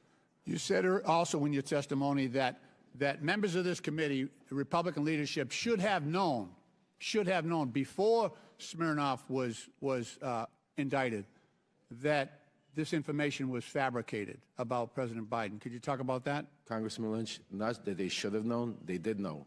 They knew exactly what was going on. They knew that the evidence was not vetted. This information was just coming in from anywhere from left, right field, and it was being pushed straight to the halls of Congress without zero verification of it. Okay, thank you.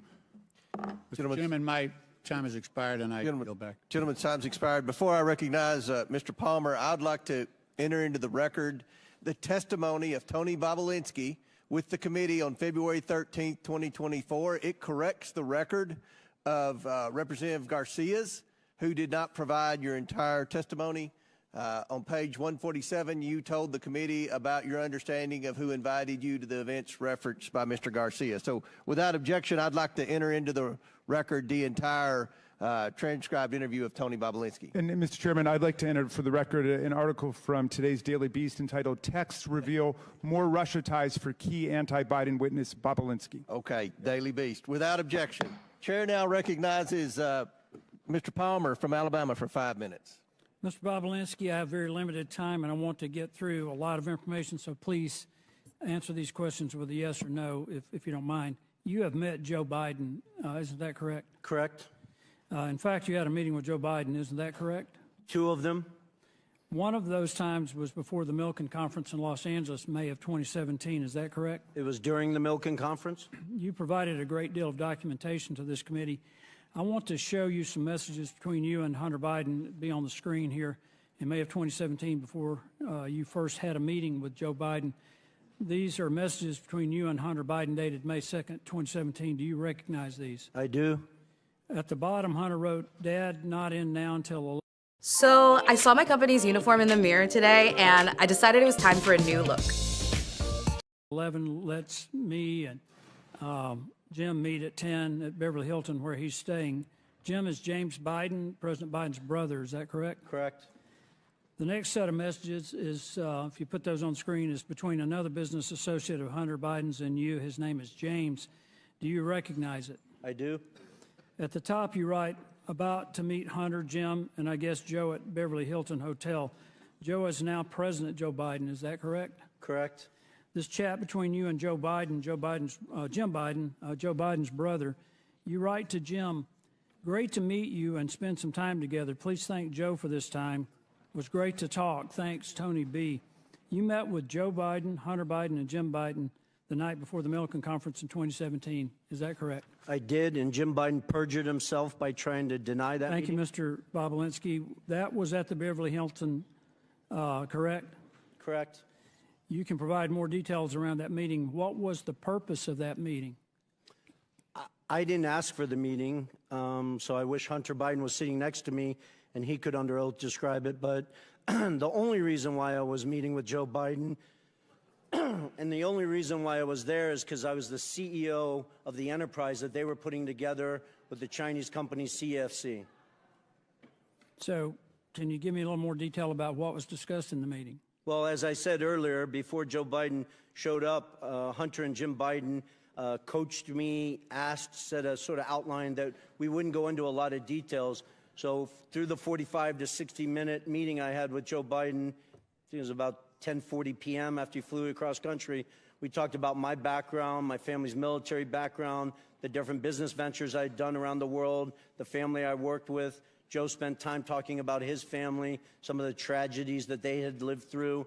And at a high level, Hunter actually introduced me to Joe because before Joe came and sat down with us, Hunter said, hey, give me 5 to 10 minutes. I need to read my father in on it. So when you're referencing Joe and Hunter's father, you're referencing President Joe Biden. I am. Correct. These 4 images, well, in this message you sent to James again, you said you spent more time with Joe and Jim this morning, and to be factually correct, that's President Joe Biden and James Biden, his brother.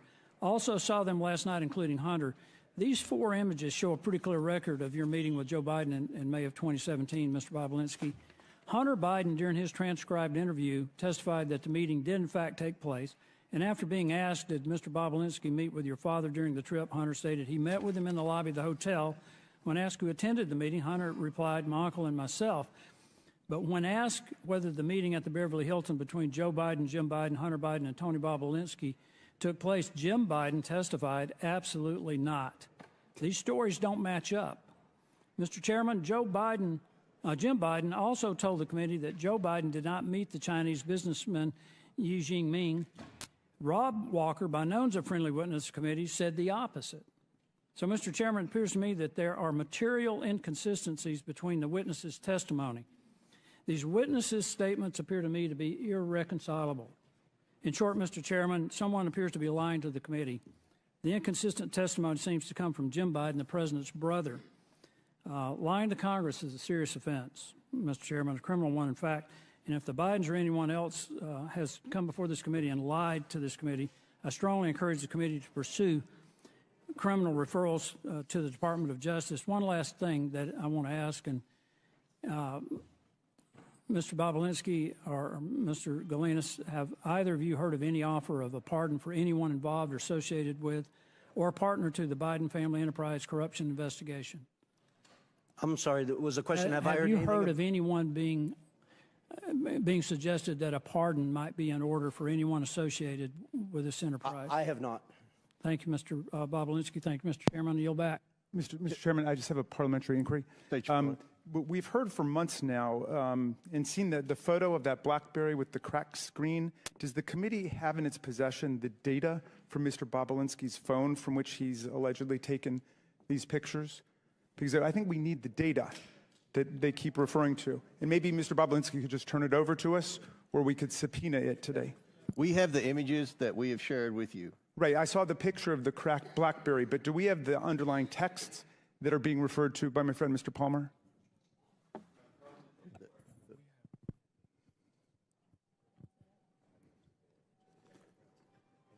Mr. Bobulinski previously said he'd be happy to turn over his phone. We have pictures of all the text message screenshots that we've provided with everyone on the committee.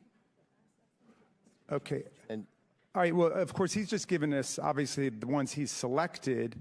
I'm wondering whether we could get all of those texts, and I would move that the committee subpoena Mr. Bobulinski's BlackBerry phone on which messages with Hunter Biden and the Oneida Holdings partners are saved. He stated that he's willing to provide it to the committee, so it should be rather simple. Mr. Chairman?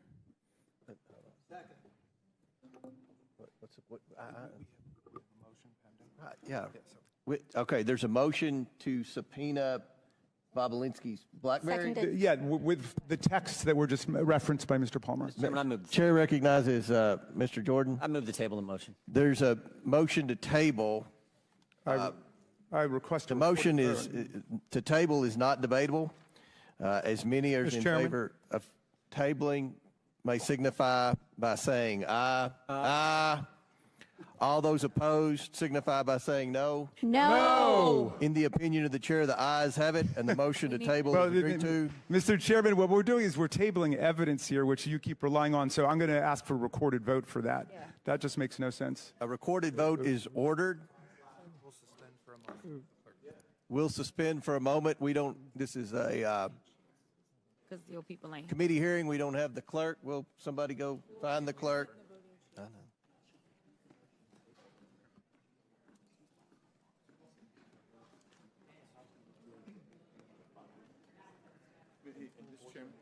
He said it. Did he say under oath? In the. Did he say? Would, Mr. Speaker, Mr. Chairman, Mr. Minority Leader, do you think it's possible that the witness would voluntarily just give it? But I had understood actually that Mr. Bobulinski had volunteered when he was asked about this.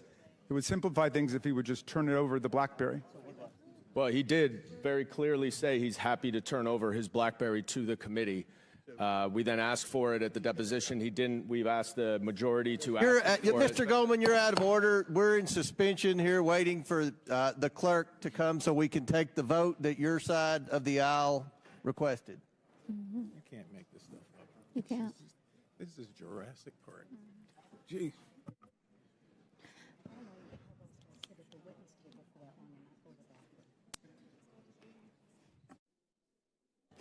Mr. Ranking Member. Mr. Ranking Member. Yes. I solely want to underscore the importance of I'm this. sorry, gentlelady's out of order. You can come back here and talk to him if you want.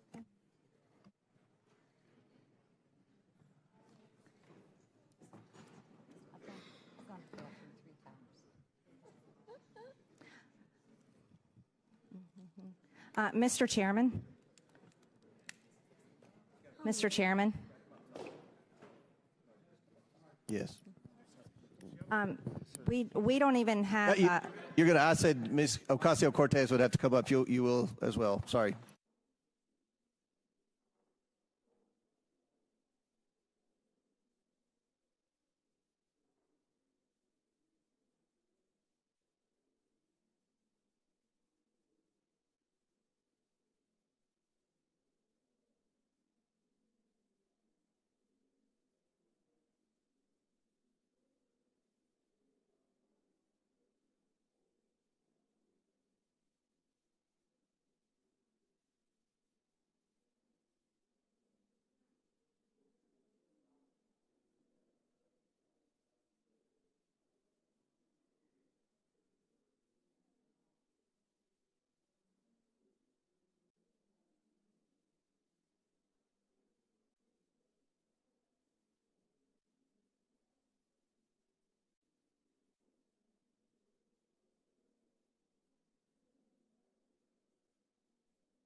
Mr. Chairman, just an invitation to regular order. We have Democratic clerks who are faithful to the rule of law and could do this if you're waiting for clerks, and we'll all be here to watch, to document their work. So, I mean, in other words, if you want to conduct the vote with the Democratic clerks, we can do it.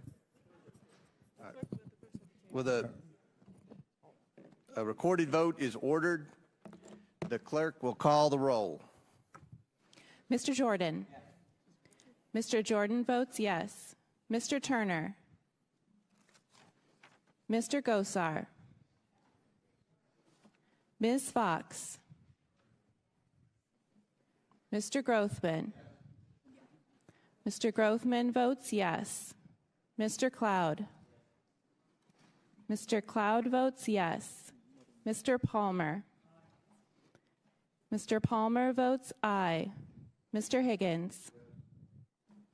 Mr. Higgins votes yes. Mr. Sessions. Mr. Sessions votes aye. Mr. Biggs? Mr. Biggs votes aye. Ms. Mace? Ms. Mace votes aye. Mr. LaTurner? Mr. LaTurner votes aye. Mr. Fallon? Mr. Donalds? Mr. Donalds votes yes. Mr. Perry? Mr. Timmons? Mr. Timmons votes aye. Mr. Burchett? Ms. Green? Aye. Ms. Green votes aye. Ms. McLean? Ms. McLean votes aye. Ms. Boebert? Mr. Fry? Mr. Fry votes aye. Ms. Luna? Mr. Langworthy? Mr. Langworthy votes aye. Mr. Burleson? Mr. Waltz? Mr. Waltz votes aye. Mr. Raskin? No. Mr. Raskin votes no. Ms. Norton? Mr. Lynch? No. Mr. Lynch votes no. Mr. Connolly? Nay. Mr. Connolly votes nay. Mr. Krishnamurthy? No. Mr. Krishnamurthy votes no. Mr. Khanna? Mr. Mfume? No. Mr. Mfume votes no. Ms. Ocasio-Cortez? Nay. Ms. Ocasio-Cortez votes nay. Ms. Porter? Ms. Bush? Ms. Brown? Ms. Stansbury? Mr. Garcia? Mr. Garcia votes no. Mr. Frost? Ms. Lee? Ms. Lee votes no. Mr. Kassar? Mr. Kassar votes no. Ms. Crockett? No. Ms. Crockett votes no. Mr. Goldman? No. Mr. Goldman votes no. Mr. Moskowitz? Mr. Moskowitz votes no. Ms. Tlaib? Ms. Tlaib votes no. Ms. Presley? Ms. Presley votes no. Mr. Chairman? I vote yes. And how is Mr. Burleson recorded? Mr. Chairman votes yes. Mr. Burleson is not recorded. Mr. Burleson votes yes. How is Ms. Boebert recorded? Ms. Boebert is not recorded. Ms. Boebert votes aye. How is Mr. Turner recorded? Mr. Turner is not recorded. Mr. Turner votes aye. How is Mr. Frost recorded? Mr. Frost is not recorded. Mr. Frost votes no. Porter? How is Mr. Fallon recorded? Mr. Fallon is not recorded. Mr. Fallon votes aye. How is Ms. Porter recorded? Ms. Porter is not recorded. No. Ms. Porter votes no. Will the clerk tally the report?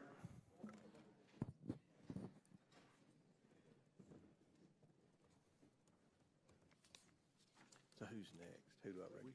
We just finished.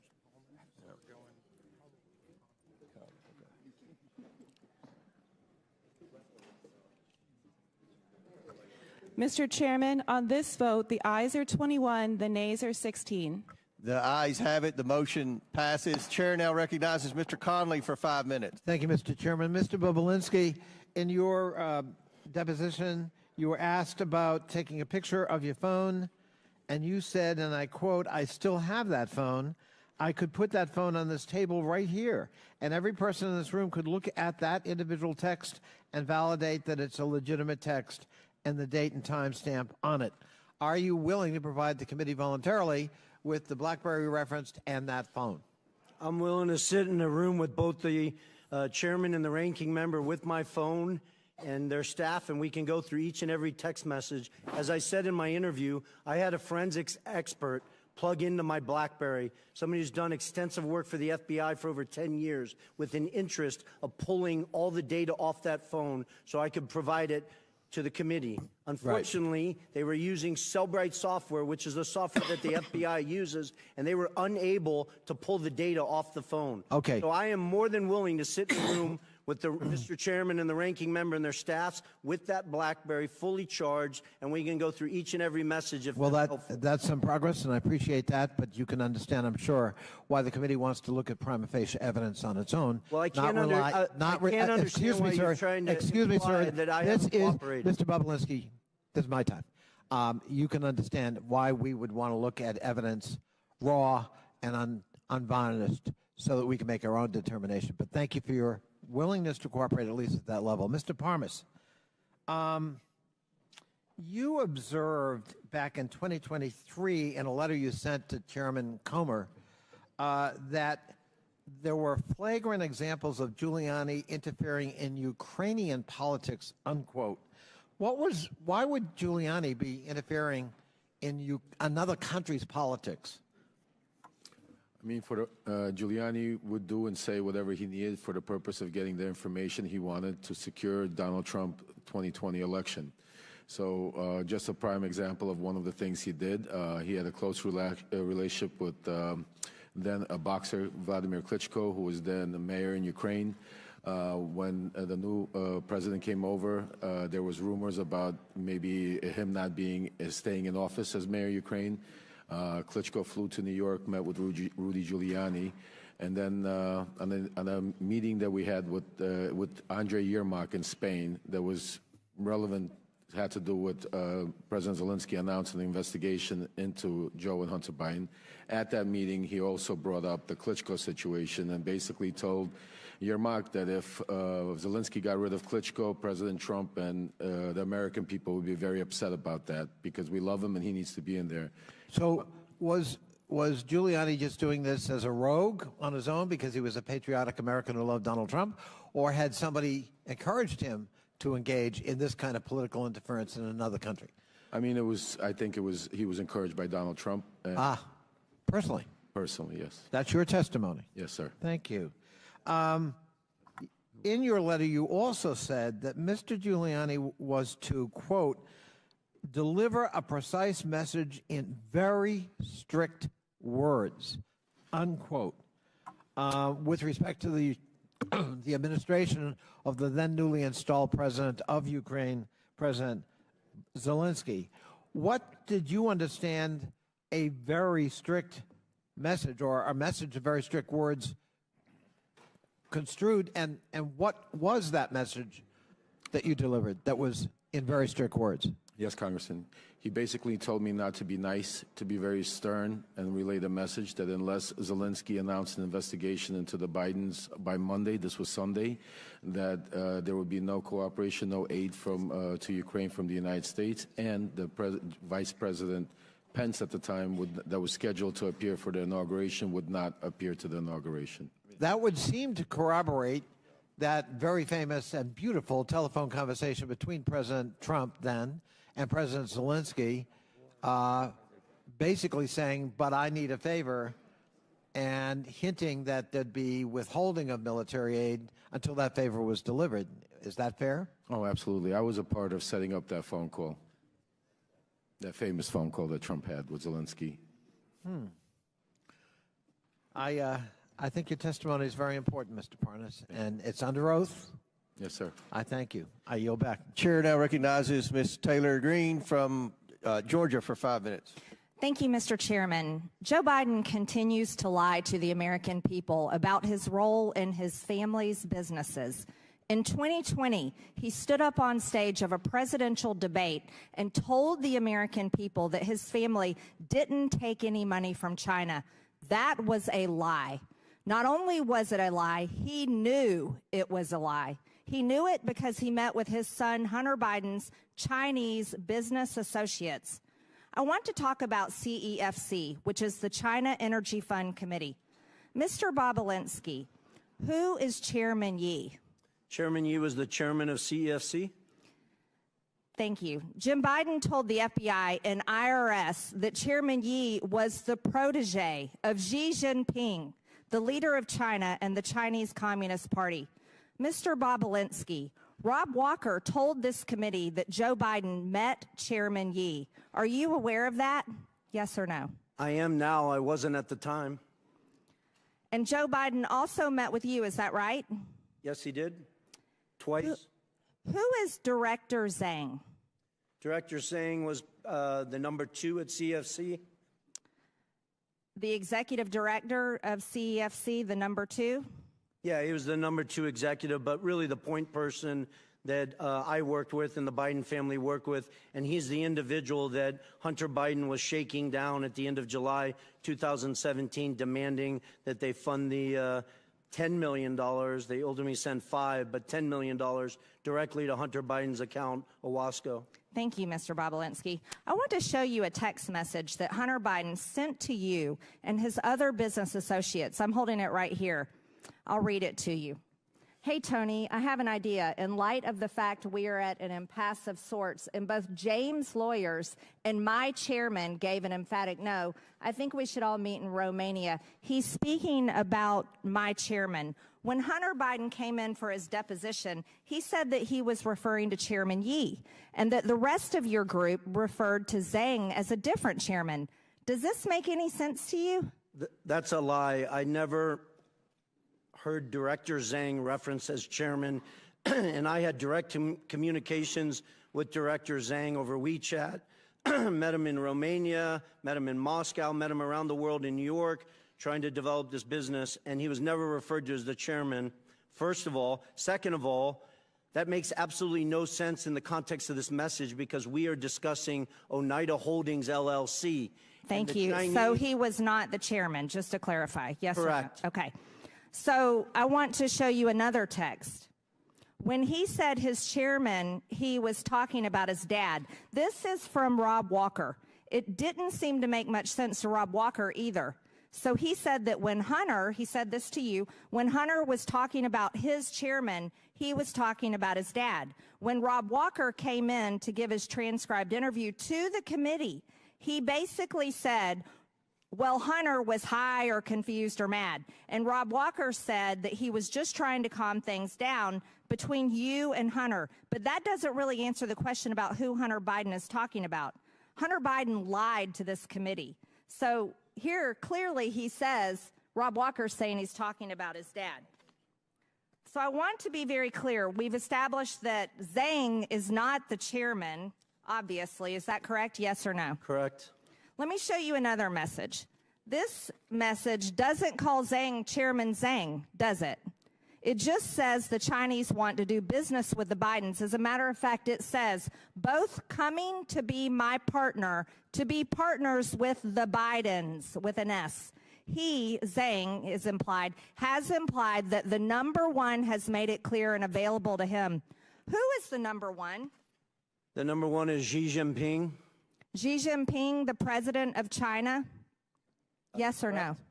The leader of the Communist Party, the CCP? Yes. Is the number 1? Yes, that's the number 1 that Hunter was referencing in that message. Now, let's be very clear. This was in 2017, but I would like to make it known for this committee that Joe Biden told the press in 2016, as a matter of fact, I quote, yeah, I am going to run in 2020. He told the press in 2016 that he was running for president of the United States in 2020.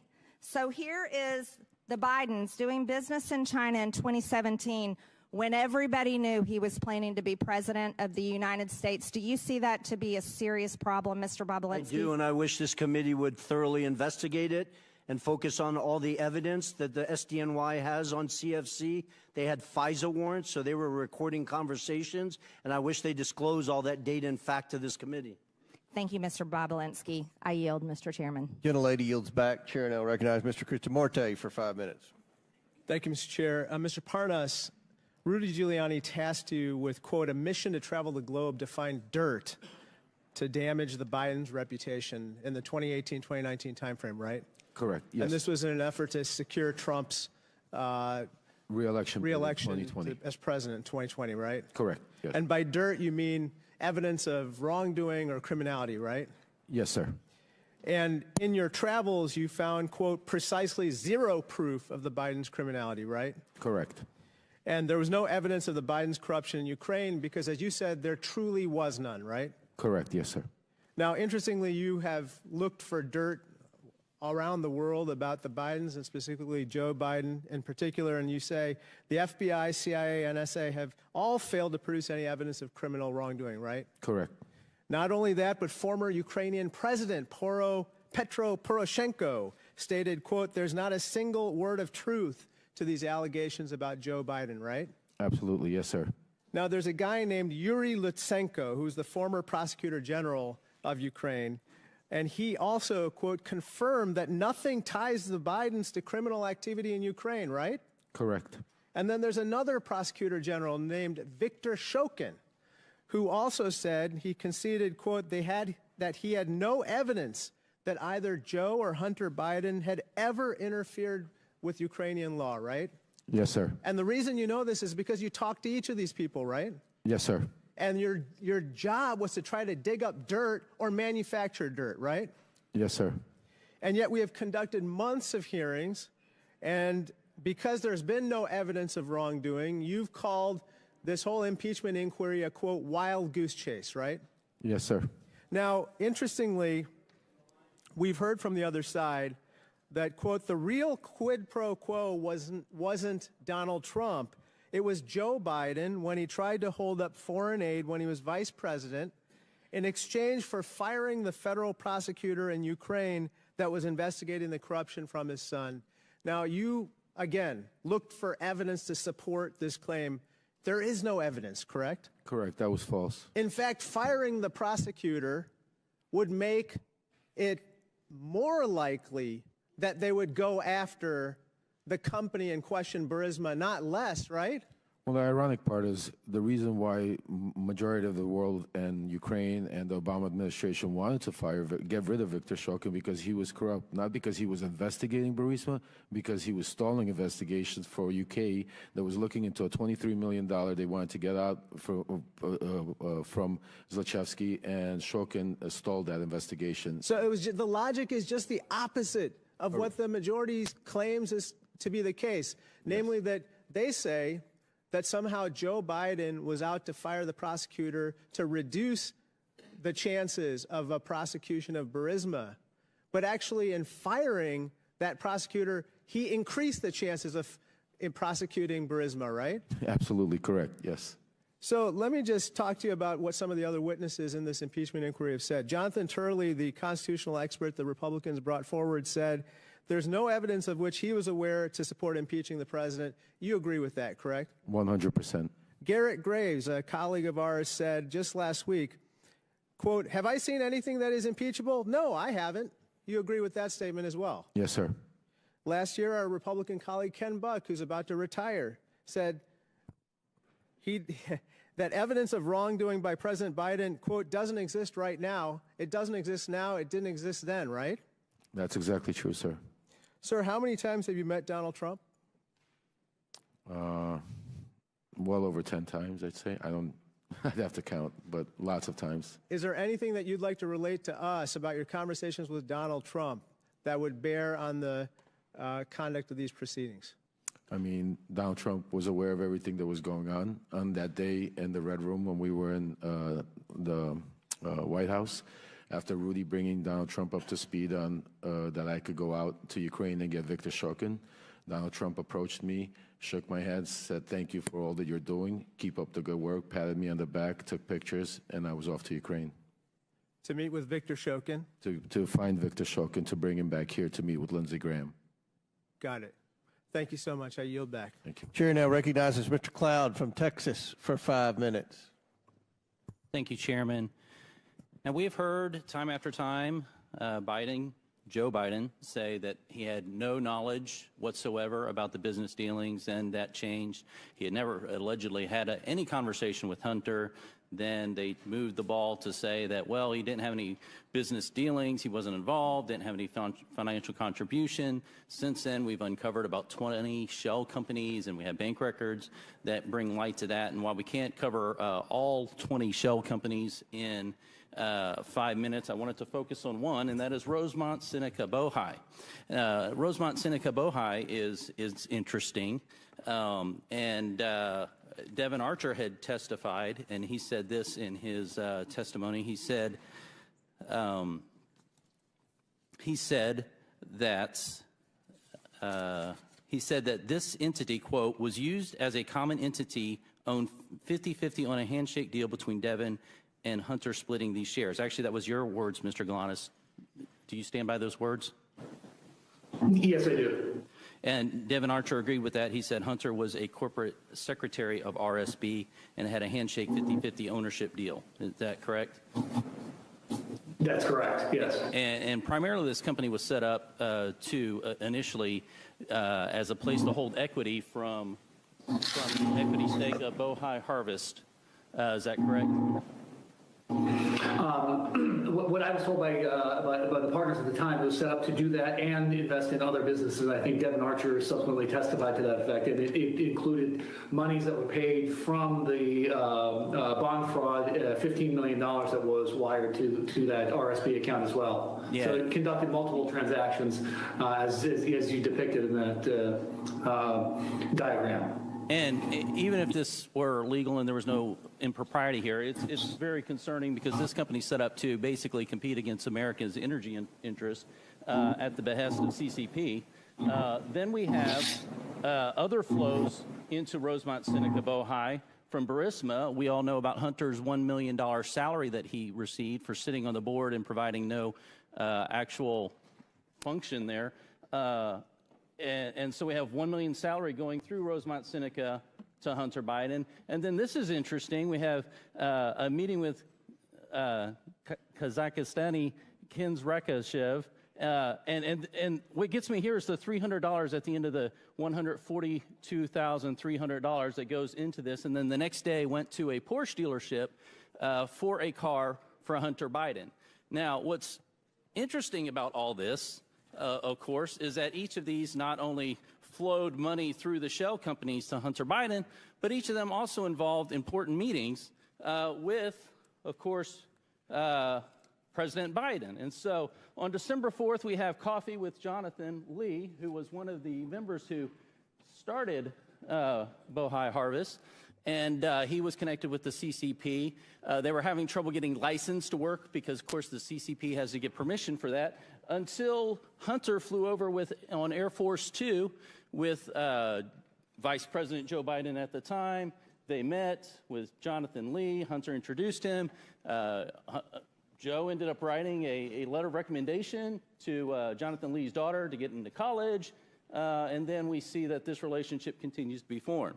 Of course, in the Ukraine, we know that April 16, 2015, Joe Biden had dinner with a Burisma official at Cafe Milano. Seemed to be a popular spot because Joe Biden also had dinner with Kens Rakashev there. All in flow to going here. And of course, as Tony Pawlinski has pointed out several times, this all comes down to eventually the one big guy who gets 10% for the big guy. And so we know that all this money flowed through this to get to Hunter, and then we know, of course, that 10% went to the big guy. So, Mr. Bobulinski, does this general pattern of Hunter offering foreign access to Joe Biden, Hunter gets paid, and then Joe gets a share of that, is that basically what the general practice across many of these shell companies were? Congressman, as I outlined, the big guys, clearly Joe Biden. The details of some of those transactions I was not involved in, but that's clearly how they operated. But that's the pattern that we've seen over. And Mr. Galanis, you said at the beginning that Hunter didn't really provide any sort of intellectual propriety asset value or anything of the sort, that his entire value was the brand. Is that correct? How did you state that? Yeah, we didn't rely on him for any work product other than delivering the Biden lift. The Biden lift. And one more question for you, Mr. Galanis. Did you offer to provide information on Hunter Biden and Devon Archer back in 2016 to prosecutors and the SEC, and what happened there? Yes, through counsel, I had offered to provide information specifically on that to the SDNY. And I subsequently also did the same thing to the Securities and Exchange Commission, which was interested in and subsequently was told to quash that interest. I understood that to be an order from the Southern District of New York to quash the SEC information. Thank you. Chairman, I yield back. Gentleman's time's expired. Chair now recognizes Mr. Goldman for 5 minutes.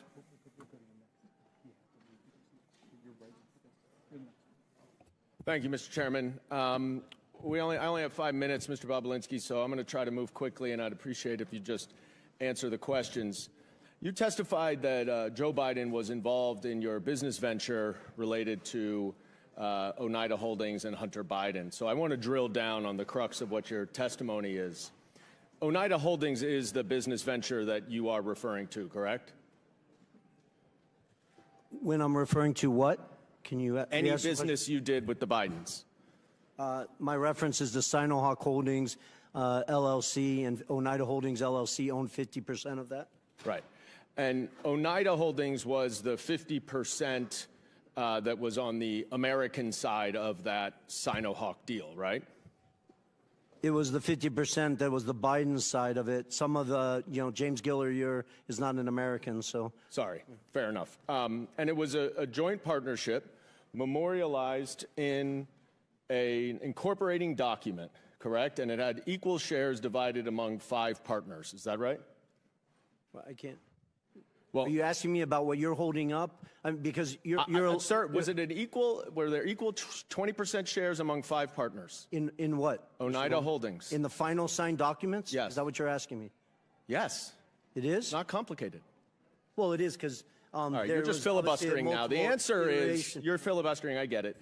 That there were 5 partners: Hunter Biden, Jim Biden, Rob Walker, James Gilliar, and you. Each owned 20%. Do you? Well, they didn't each own. Their LLCs owned it, which is a material. Do you difference. see Joe Biden or an LLC related to Joe Biden on this? I don't know if Joe Biden owned any of Jim Biden's LLC or Hunter Biden's LLC. I'll leave that up to the committee. Okay. And do you know when this agreement was entered into? The poster board that you're holding up, or the actual legal document that was signed? The agreement, sir. The agreement. The agreement was signed May 22nd, 2017. Who was the vice president then? May 22nd, you said? I think it was Mike Pence. And who was the president? Donald Trump. Okay. And when did you first meet Hunter Biden? I first met Hunter Biden in early 2017. When? When in 2017? A day or the month? An hour the month is or good. A month? I believe I briefly met him in New York, but I spent the first meeting I had extensive time with him was in early May 2017. Okay, and that was around the same time that you had those 2 meetings with Joe Biden, right? It was, but prior to that, I had numerous discussions with Hunter. You have said I had lawyers working through the documents that you're Can I asking? please reclaim my time, sir? As I said, we have to move quickly here. Unfortunately, in your testimony earlier today, one of my colleagues asked you about that meeting at the bar, 45 minutes to 60 minutes. And you were also asked about that in your transcribed interview. And in neither of your answers did you mention any discussion that you had at that meeting with Joe Biden about the Chinese business venture. Yet, in grandiose terms here today, you have declared that Joe Biden was involved and that you have mountains of irrefutable evidence to support it. So let's look at the mountains of irrefutable evidence. You provided the committee with a screenshot of a text message that is between James Gilliard and you, dated May 11th, 2017. You see this? I don't know if you can see it. If you can't see, it's just you and James Gilliard, though, right? You remember this text message, I'm sure. Generally, yes. All right. And in it, Gilliard writes, "Man, you are right. Let's get the company set up, then tell H and family the high stakes and get Joe involved." And 2 days later, Mr. Gilliard sent an email to you, CCing Rob Walker and Hunter Biden, in which he suggested a division of the company and included a proposal of, quote, 10% held by H for the big guy, question mark. You remember that, right? The infamous email with the big guy? Yes, Yeah. I do. Did anyone ever respond to that email? Yes, they did, numerous times. Sorry. Hunter Biden himself did. Excuse me. You're right. Well, no, I Did think anyone that's e- important because Sir, Hunter did Biden anyone has ever claimed that he didn't Can you answer my respond to it, questions? and he responded Okay. to it, I believe, You're 3 just going to times. filibuster. I reclaim my time that's running out, but I will say no one responded to the big guy reference for 10. Thank you for making my point. They didn't have to respond because they all knew the big guy was Joe Biden. I reclaim my time. Mr. Chairman, please control the witness. I would like to get a little extra time, Mr. Chairman, because I want to read what Mr. Gilliar said to the Wall Street Journal. Quote, I would like to clear up any speculation that former Vice President was involved with the 2017 discussions about our potential business structure. I am unaware of any involvement at any time of the former Vice President. The activity in question never delivered and project revenue. 9 days later, the agreement without Joe Biden was signed. You and James Gilliar wanted Joe Biden involved, and that is why Hunter Biden dumped you and did the business That's a on his blatant own. lie, Mr. And I yield Goldman. You back. know better. Chairman's time's expired. Chair now recognizes Mr. Higgins from Louisiana for 5 minutes. Thank you, Mr. Chairman. Mr. Bobolinsky, thank you for being here today, and we appreciate the candor of your responses, sir, which is reflective of the way you handled yourself in private testimony and deposition. So I thank you for communicating truthfully to the American people today. I'm going to ask you about the China Energy Fund Committee, the CEFC. You familiar with that, sir? I am. Was this a multi-billion-dollar company, like a Fortune 500 company at one time? It's even bigger than that. If you go back and look at its financials in 2016 and 17, it was probably one of the 5 largest private companies in China. So exactly. So this was a major operation that had a lot of money, and apparently, I'm going to hold up a memo here from this is a chart from the second bank memo, and it shows disbursement of a total of almost $24 million for diamonds. So you have a major Chinese company spending a lot of money on diamonds, and apparently diamonds were used as a means of payment for the Biden family. We know that the Bidens have testified that admitted to having 2 diamonds. We suspect that there are many, many more, $23 million worth of diamonds. Are you familiar with the exchange of valuable assets to pay the Bidens other than electronic transfers of monies? Are you aware of payments in diamonds, payment in cash, payment in board memberships, et cetera? Am I generally aware of it, Yes, or was sir. I involved? Yeah, I read Jim Biden's and Hunter Biden's transcript multiple times. Jim Biden in that transcript references 2 diamonds that were given to Hunter Biden. One, he implies, was in 2015 by an individual who he couldn't recall his name, but the individual's name is Scott O., who was a surrogate for CFC. And then apparently a second diamond was given at a meeting in Miami. And I really want to set the record clear. I was not at that physical meeting. I was in Miami, but I was not at that physical meeting. That's what I told the FBI in my transcribed interview. Are you aware, Mr. Bobolinsky, of a pattern of bribery, of bribe payments coming from the China Energy Fund Committee? I appreciate that question. I wish everyone on this committee would read the 1,200 pages of testimony in an 8-day trial in the SDNY where Mr. Goldman used to work while the actual trial was going on, that accused numerous executives, ultimately Patrick Ho, of corruption, bribing, leaving shoeboxes of cash to a variety of political figures in Africa. Exactly. So, Mr. Bobolinsky, from your perch within the Biden family operations and their interactions with major businesses in China in the exchange of millions of dollars that are known. We've tracked them through bank records, through suspicious activity reports, through emails, through communications that this committee has documented. There's no debate that millions and millions of dollars flowed into the Biden family's bank accounts.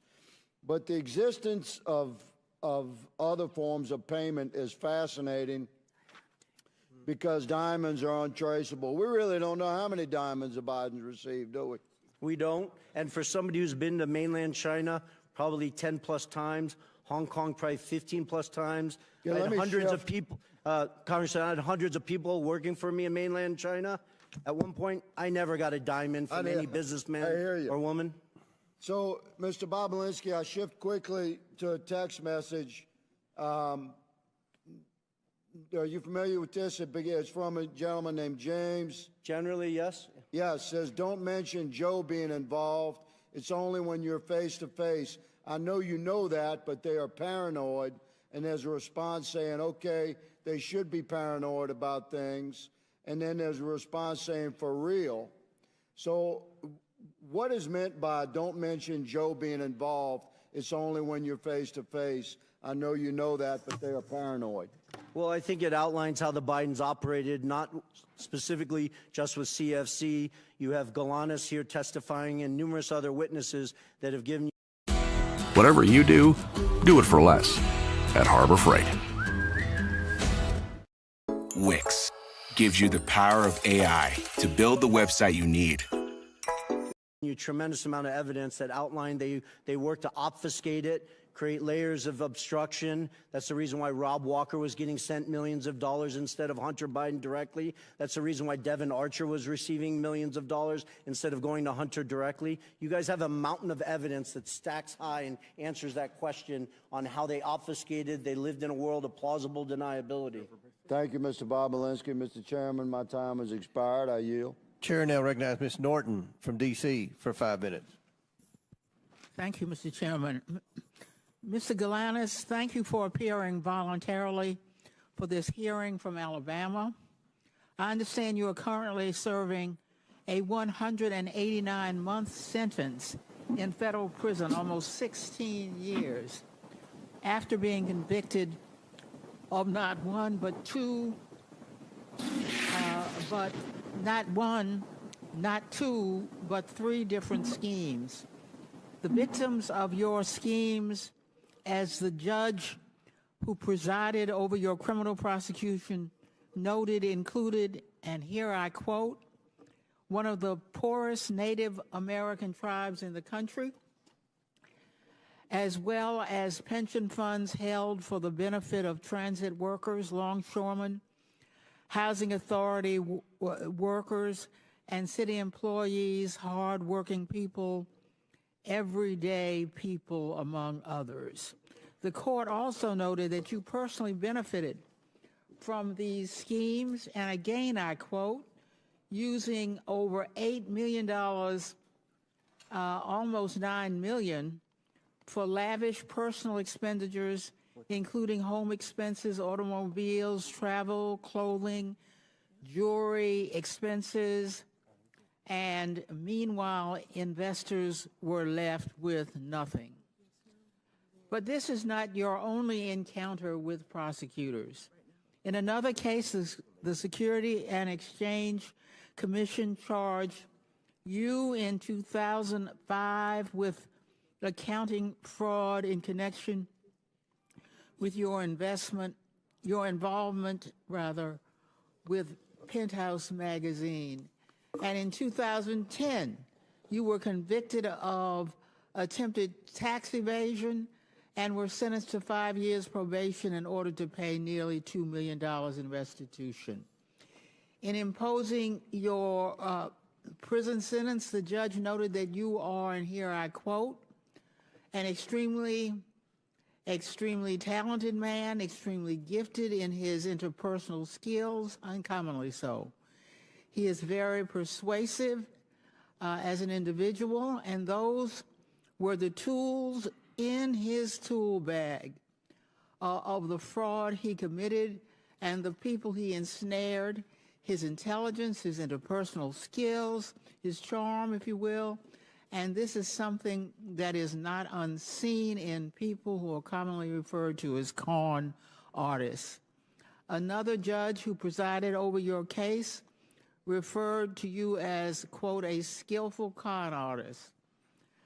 A skillful con artist, that is who my Republican colleagues are relying on to carry their water in this sham impeachment inquiry after their last star witness, the author of the infamous FBI Form 1023, was indicted for lying and outed as a likely Republican agent. It is time we put an end to this pathetic and desperate inquiry. I yield my remaining time to Ranking Member Raskin. Ms. Norton, thank you very much.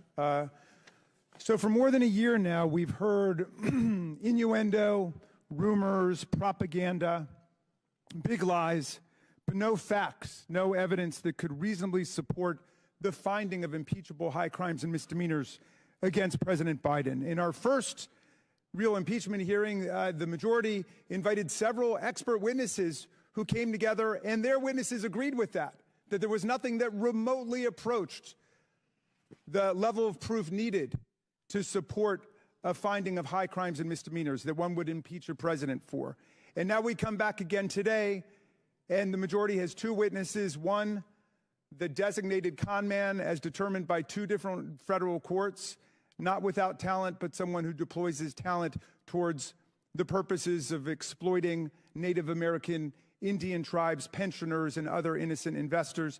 And then Mr. Bobulinski, who offers a lot of rhetoric and a lot of hot air, but absolutely no facts that could indict the President of the United States for high crimes and misdemeanors, impeachable offenses against the Republic, the kinds of offenses which James Madison said are great attacks on the Republic itself, great affronts to our Republican form of government. And nobody on their side can even tell us what is the impeachable high crime and misdemeanor, which suggests that they are moving in the direction of criminal referrals, and they should start by looking at their own witnesses. I yield back to you, Mr. Chairman. And I'd like to remind the ranking member and Ms. Norton, the witness, Mr. Galanis, was partners with Hunter Biden. That's why he's here. We have their partners. You could have invited partners, but you invited this guy. Yeah, Donald Trump's partner, Mr. Parnas, who was working with Donald Trump and Rudy Giuliani. Rudy Giuliani's partner. Okay, yeah. All right. Chair recognizes Mr. Groffman. Yeah, we got a variety of things I'd like to go through, but first, Mr. Lynch complained about Mr. Galanis testifying from prison. So I'd like to ask unanimous consent to enter into the record the Department of Justice's own press release announcing the sentencing of the Democrats' witness, led Parnas, to 20 months in prison for, among other things, making false statements. Without objection on Donald Trump's partner. You're Thank you. Now, Mr. Chairman, you know, we had originally hoped that we'd see a few more witnesses to here today. They're not here, but I would like to run a brief tape because I showed up today hoping I'd be asking these witnesses a little bit more about this tape. I know that, you know, there's some mystery, or some people feel it's still ambiguous as to how this prosecutor was fired in Ukraine, and I wonder if this tape could do a little bit more to shed light on why that prosecutor was fired and why we want Hunter Biden and Mr. Archer here today. And so I got Ukraine, and I remember going over convincing our team, or others, to convincing us that we should be providing for loan guarantees. And I went over, I guess, the 12th, 13th time to Kyiv, and I was supposed to announce that there was another $1 billion loan guarantee. And I had gotten a commitment from Poroshenko and from Yatsenyuk that they would take action against the state prosecutor, and they didn't. So they said they were walking out to press conference. I said, no, I said, I'm not going to, we're not going to give you the $1 billion. They said, you have no authority. You're not the president. The president said. I said, call him. I said, I'm telling you, you're not getting the $1 billion. I said, you're not getting the $1 billion. I'm going to be leaving here. And I think it was, what, 6 hours? I said, I'm leaving in 6 hours. If the prosecutor's not fired, you're not getting the money. Oh, son of a bitch. got fired. And they put in place someone who... I just wanted to put that up there because I do eventually want further efforts made to get Hunter Biden or Mr. Archer here, because we have Joe Biden himself bragging that they got rid of a prosecutor who would have provided his son's business dealings with a little bit more tough going, or more observation. I'll put it that way. Now, Mr. Bobulinski, in previous interviews, in previous interviews with this committee, you said that Joe Biden not only knew about the family's business dealings, but enabled them and participated in them. You went so far as to say, it's clear to me that Joe Biden was the brand sold by the Biden family. Could you elaborate a little bit why you felt that way again? Correct. That's one of the challenging things I've had to deal with over the last 4 years, with the focus of just simply telling the truth. The obfuscation around these facts are just beyond beyond insane. So I'll use a meeting at the Four Seasons Hotel in Washington, D.C. that I was not at, but apparently 8 to 10 Chinese executives of CEFC were at, with Chairman Yi and Director Zhang. Director Zhang I interacted with extensively. And James Gilliar was in that room, Rob Walker, Hunter Biden was in that room. And my understanding, based on Rob Walker's testimony, is that Joe Biden walked into that room, sat down, shook hands with people, and spent 5 or 10 minutes talking about his family, I guess. I was not in the room. People have tried to obfuscate that meeting like Joe Biden was walking in there to ask about the weather, and Rob Walker said that the Chinese didn't even know that Joe Biden was the former vice president of the United States, which is beyond absurd. The power that those 10 Chinese individuals had to go back to mainland China and say that they were in a room with Joe Biden is the value of what they were giving. Okay. You stated that the Biden family concocted a scheme to give Joe plausible deniability. Could you elaborate on that a little bit? Well, I would just point to all the different text messages and communications. They call him the big guy. I wasn't involved with Mr. Galanis or Mr. Archer, but they're giving you numerous data points. There was obfuscation. They didn't use his name. They used the big guy. You weren't supposed to talk about it. It was just, you know. And you personally met with the vice president? I did twice. Okay, and it was obvious. Did he say anything that indicates that you wanted him to help his son, that sort of thing? Well, he thanked me for helping his son and his brother and asked me to keep an eye on them as I walked him out to his car after he gave his speech on the second meeting of the Milken Conference. Okay, just one other follow-up, and this is kind of maybe a vague question, but I'd like to know it. One of the things that disturbs me about that is the interaction with the Chinese, or that's what we're dealing with today, but obviously other countries as well, that apparently in their own mind, the way you deal with the United States is the way you deal with say, a corrupt city council or something like that. In other words, you know, you give them money and you get what you want. Do you want to comment on that, or did you hear any stories about that, or did you hear stories that they were surprised how easy it was to buy the U.S. government? Well, I think it was time's expired, but answer the question. But please feel free to answer the question. Yeah, I think CFC, and there's tremendous evidence, believed that they were bribing the Biden family, and they were doing it via Hunter Biden. It's kind of shameful. Thank you. Very good. Chair now recognizes Mr. Khanna for 5 minutes.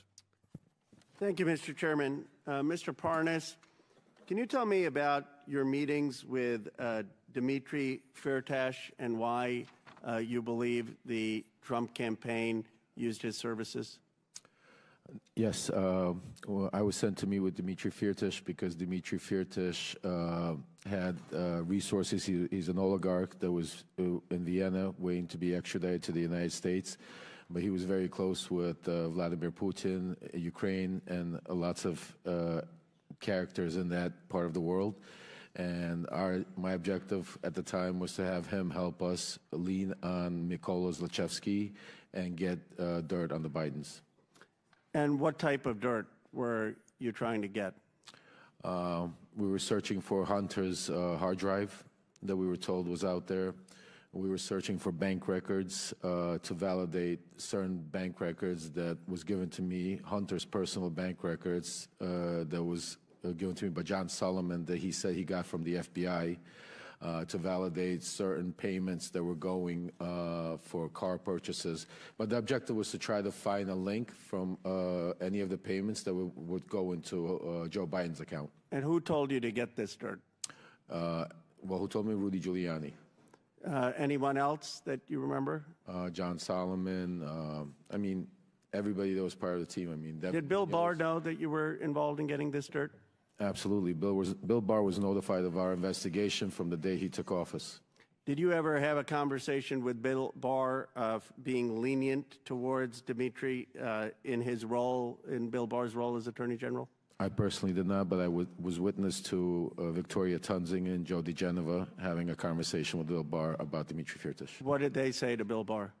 Basically, they were telling him that the charges were false and that he needs to drop the charges and basically end the case. And why did they tell him to drop the charges on this Russian oligarch?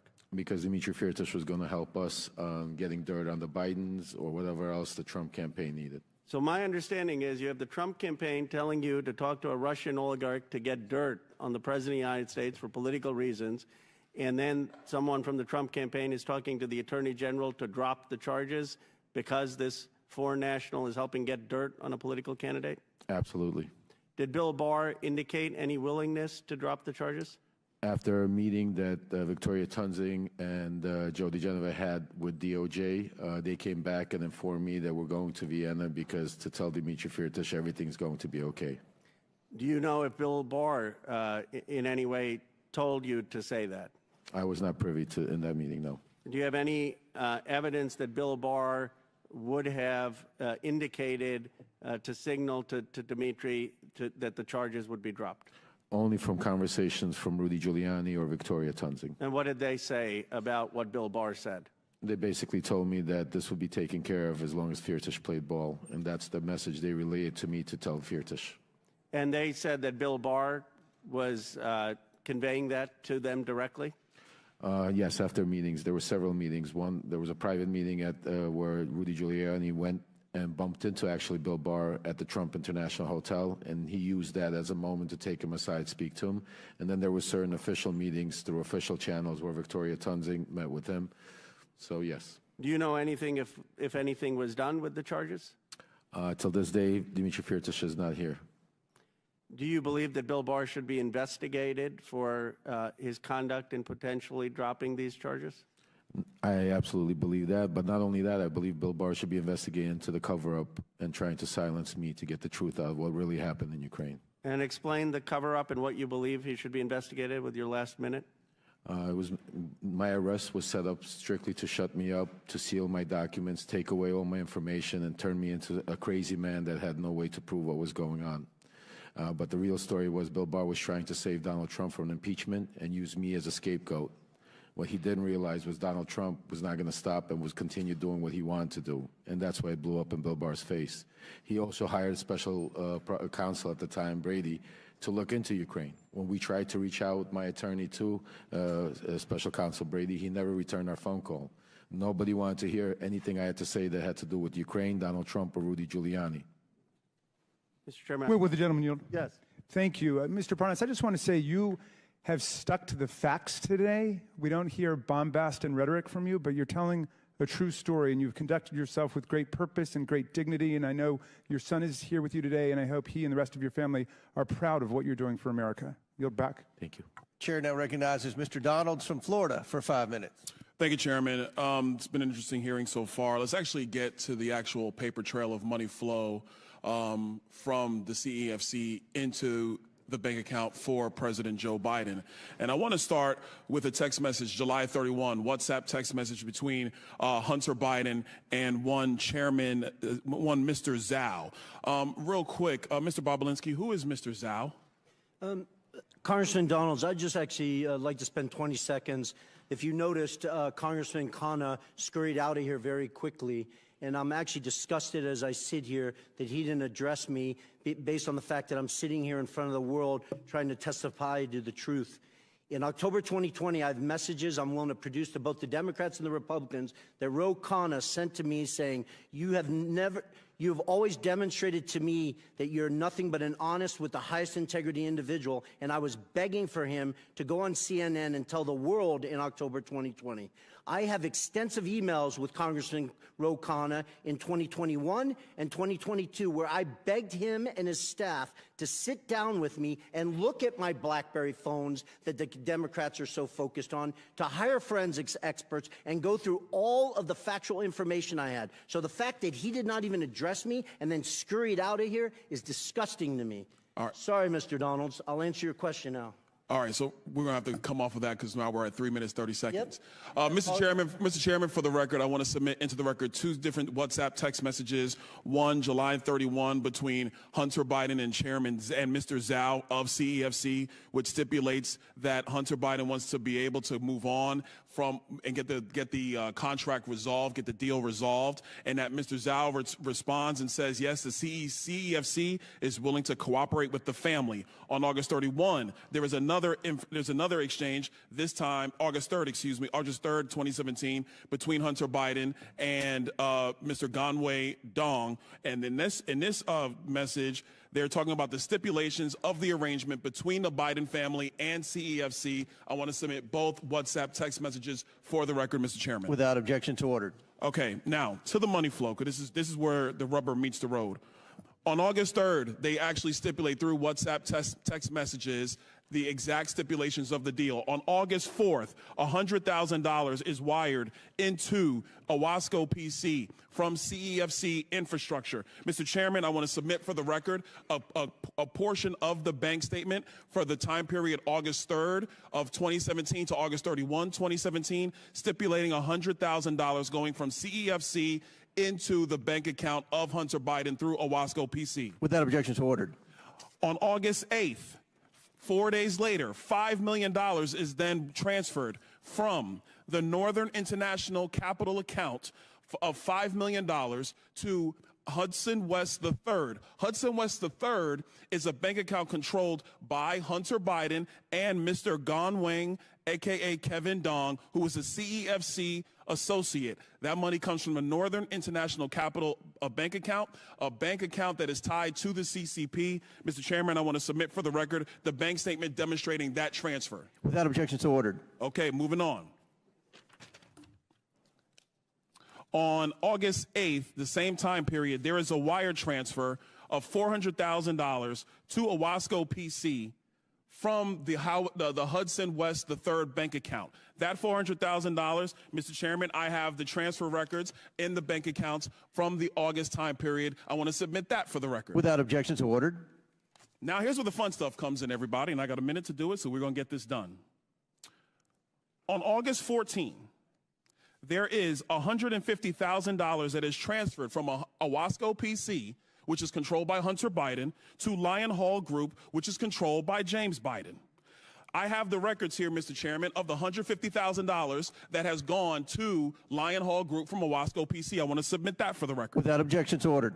On August 28th, and I believe we have a screenshot for everybody in the room. On August 28th, Mr. Chairman, we have the withdrawal ticket from Lion Hall Group that is signed by Sarah Biden, who is the wife of Jim Biden, for $50,000 to withdraw from Lion Hall Group. I want to submit that withdrawal receipt for the record. Without objection to order.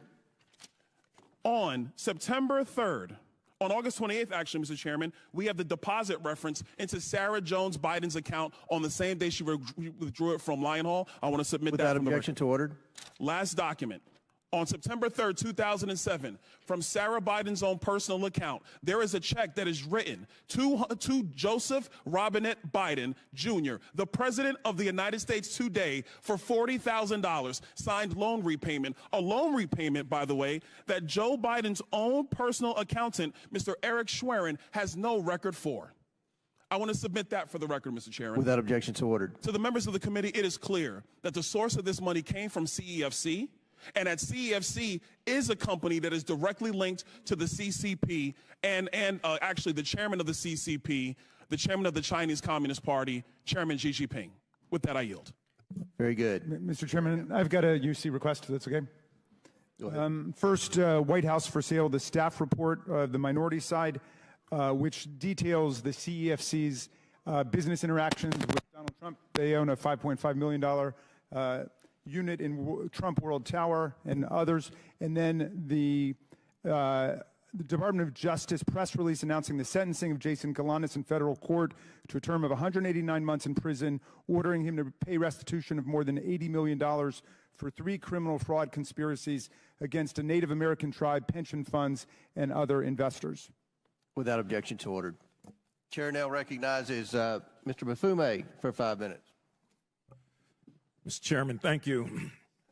I'm sitting here and imagining what I would be thinking if I were not here, but rather somewhere around the country watching the Congress of the United States, and in this case, this committee, for 15 months hold these hearings on Hunter Biden and come up with not one impeachable offense in all that time.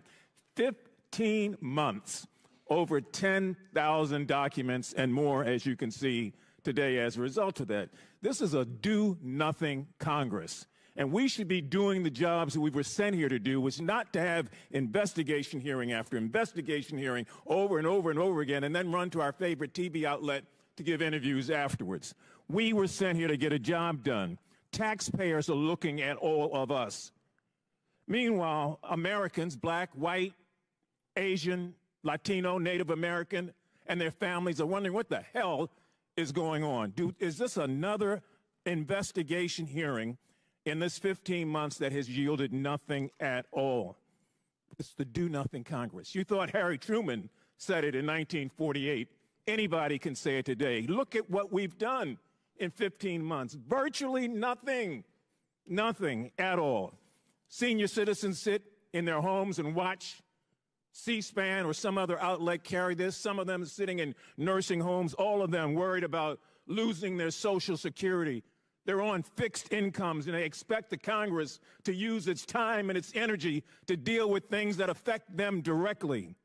Students are defaulting on loans to colleges all over the country, and no one wants to talk about that. Health care is inadequate in most places in this country, and diseases are ravaging our communities, and people assume that at some point the Congress will deal with that. And so whether it's cancer, cardiovascular disease, kidney disease, diabetes, HIV, stroke, the disparities in the health system say, please, please give us a little bit of your time also when you're not dealing with Hunter Biden and when you can't prove that he's done anything wrong. Crime is out of control, white collar as well as black collar. And assault weapons are still being used every day to shoot and kill innocent children and Americans. And we're sitting up here talking about something that we've talked about for 15 months with no substantial evidence. Can't get humanitarian aid to Palestine. Can't get military aid to the Ukraine. Children are looking and wondering what the hell is going on. Is that what politics are about? So we are doing a disservice. I know I'm supposed to be asking questions, and Mr. Parnas, I may have one or two for you, but I am so outraged at a do-nothing Congress, just pointing the finger over and over again, and people are hurting, looking for real help. Can't deal with immigration because Donald Trump calls up and kills the immigration bill, and yet people say that's a major issue, is it? I haven't seen the sort of attention that we thought we were putting to that or anything else. And so this particular hearing will probably be followed by another hearing and another hearing and another hearing until this Congress expires in January of next year.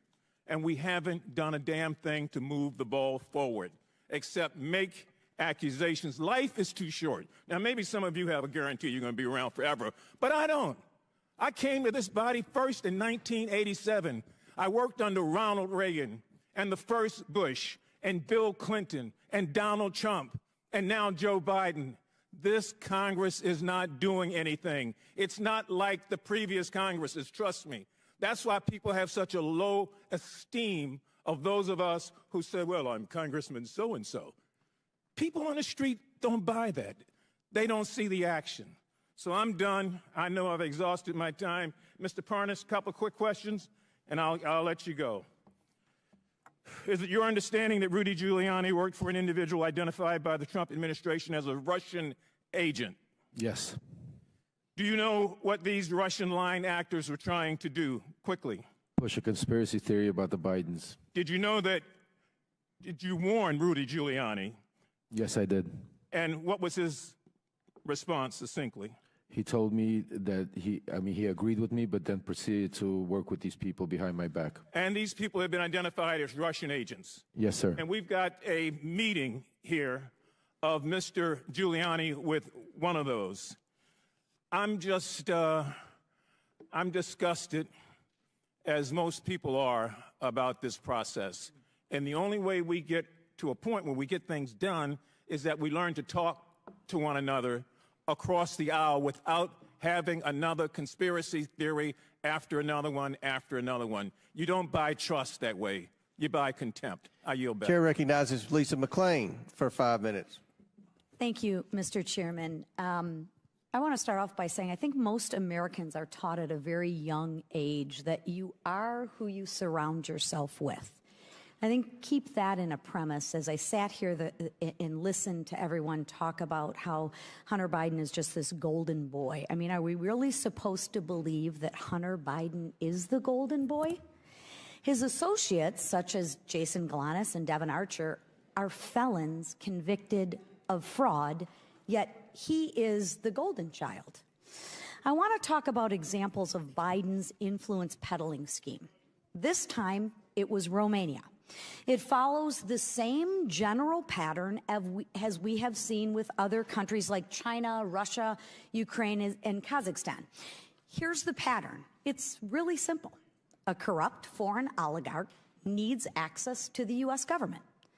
Hunter Biden sells influence to the U.S. government. The oligarchs pay up. So let's just take a deeper dive into this Romanian scheme.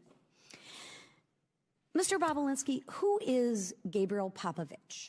Gabriel Popovich is a businessman from Romania, probably worth hundreds of millions of dollars, I'd envision. Okay. Is it true that Gabriel Popovich faced corruption charges in Romania in 2015? It is. Thank you. And when you were in Europe with the Bidens to close on that CEFC deal with the Chinese, you separately negotiated with Popovich to get a 17th payment. Is that also correct? I did. Okay. But Popovich did not want to pay him. Is that correct?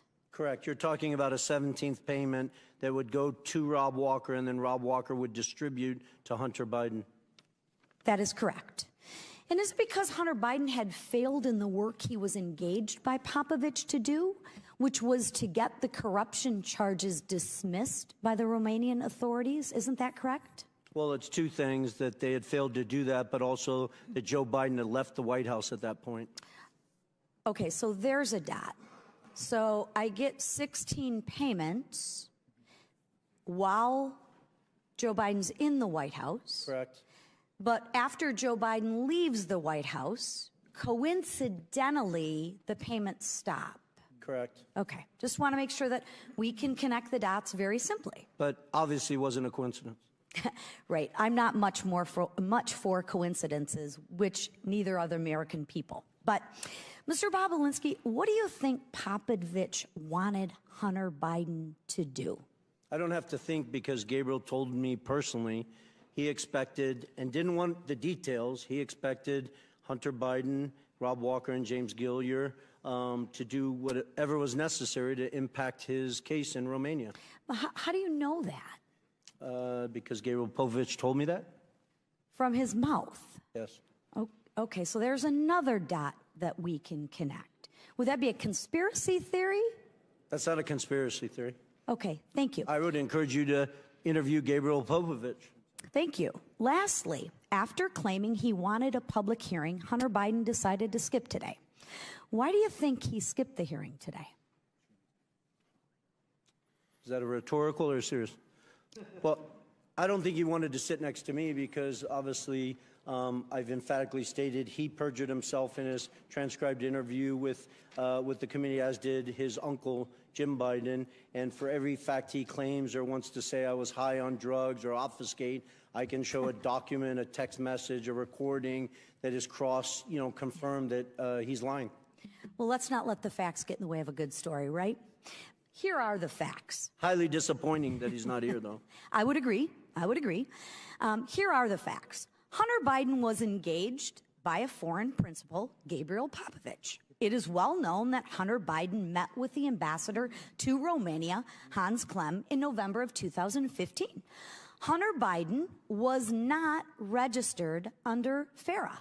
He stopped getting paid as soon as his father leaves office until you got Popovich to send Hunter Biden one more payment.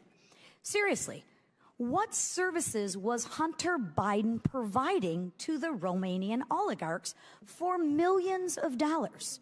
We've yet to hear it. As far as the committee knows, Hunter Biden was never registered under the Foreign Agents Registration Act. If the Department of Justice applied the same standards it did in the Paul Manafort case, Hunter would be in more trouble than he is already in. Mr. Chairman, there are real FARA issues here that we need to continue to look at. And with that, I thank you for being here, and I thank you, Mr. Chairman. Absolutely. Thank you. Good job. Chair now recognizes Ms. Ocasio-Cortez from New York. Thank you, Mr. Chair. Mr. Bobulinski, I heard your opening statement. It's submitted to the record, part of our proceedings. I have a quick question. Simple. Is it your testimony today that you personally witnessed President Joe Biden commit a crime? I believe the fact that he was sitting with me while I was putting together a business deal. Did you witness the president commit a crime? Is it your testimony today? Yes. And what crime have you witnessed? How much time do I have to go through it? It is simple. You name the crime.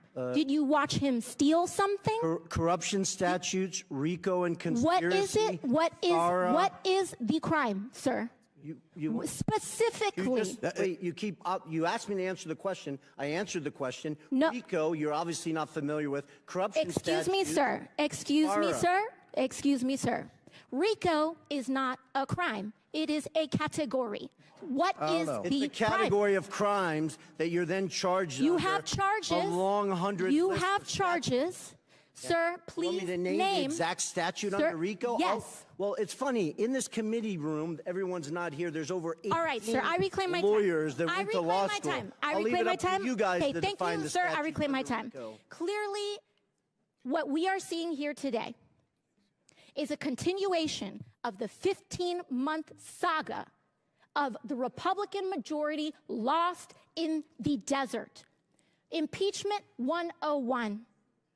The majority party, or whomever is raising impeachment, must accuse the president of a high crime, a specific high crime or misdemeanor. I would like to submit to the record HRES 918, the House resolution to open this impeachment inquiry.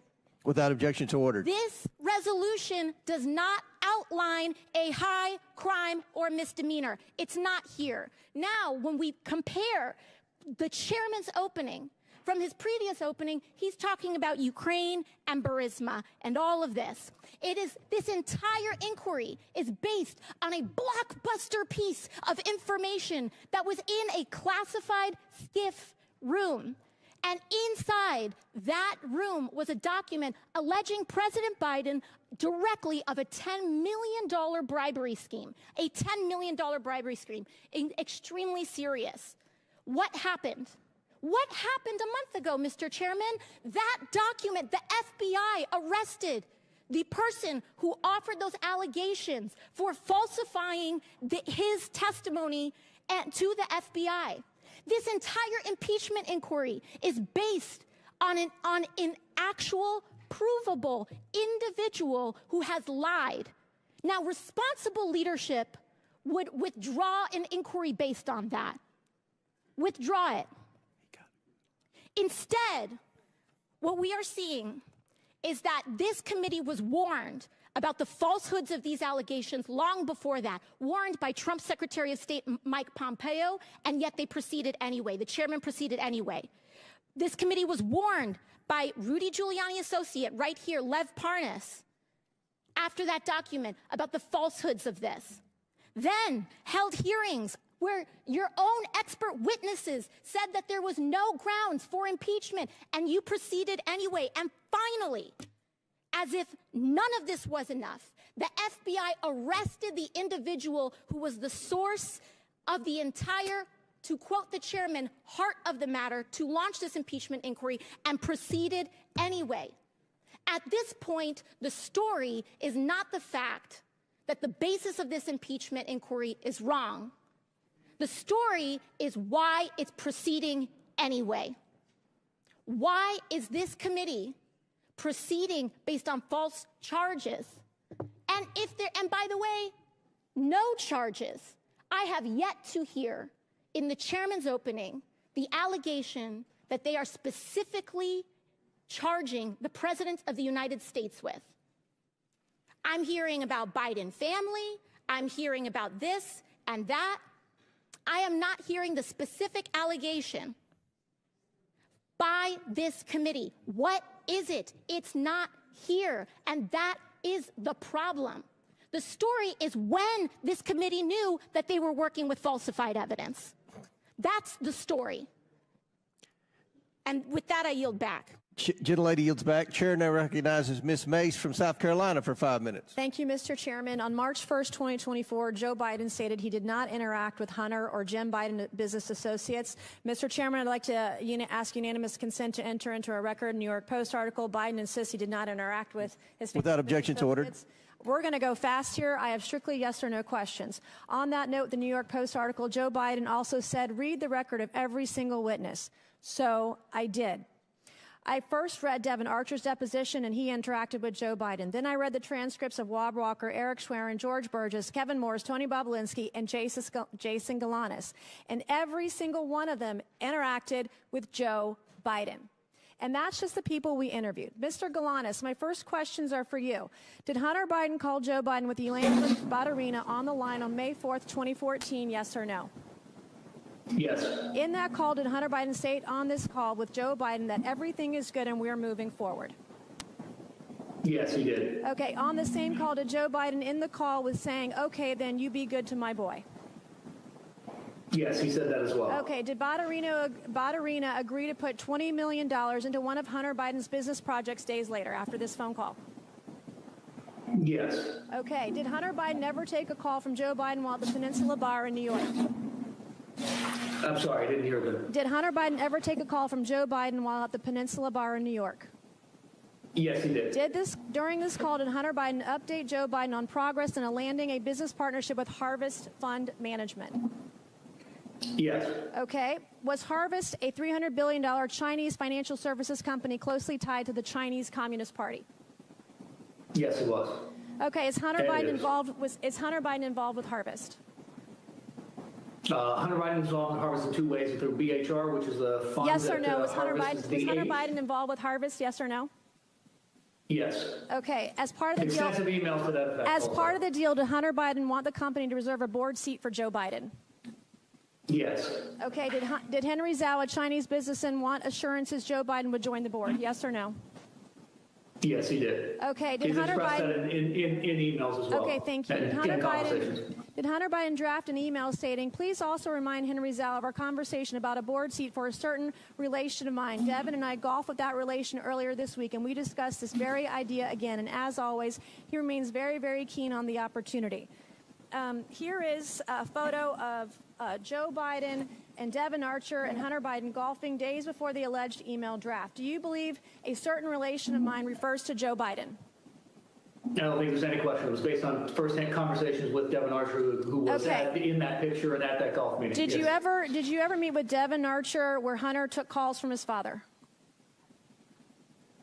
Yes. Okay. During one of these phone calls, did Hunter Biden tell Joe Biden that he and Henry Zhao needed help getting, quote, getting across the finish line? Yes, that's correct. Okay. Mr. Bobulinski, do you recall receiving an email that floated the possibility of giving 10% ownership of Sinohawk to Joe Biden through Hunter Biden? Yes. Okay. My last questions are for both of you very quickly. Mr. Bobulinski and Mr. Galanis, you both stated you were told not to use Joe Biden's name in communications, correct, Mr. Bobulinski? Correct. Mr. Galanis? Yes. Okay. Did Joe Biden participate in phone conversations and meetings with Hunter Biden, his business associates, and foreign interests? Yes or no? Mr. Bobulinski? He clearly did. He met Okay. me Mr. Galanis, yes or no? Yes. Okay. In Hunter Biden's deposition, he said he did not involve his father in his business. Did Hunter Biden lie under oath? Yes or no? Mr. Bobulinski? Yes. Mr. Galanis? If that's what he said, yes, that would be Okay. true. Is Joe Biden lying when he says he did not interact with Hunter Biden, Jim Biden, their business partners, or forward interests? Yes or no? Yes. Mr. Galanis? Yes. All right.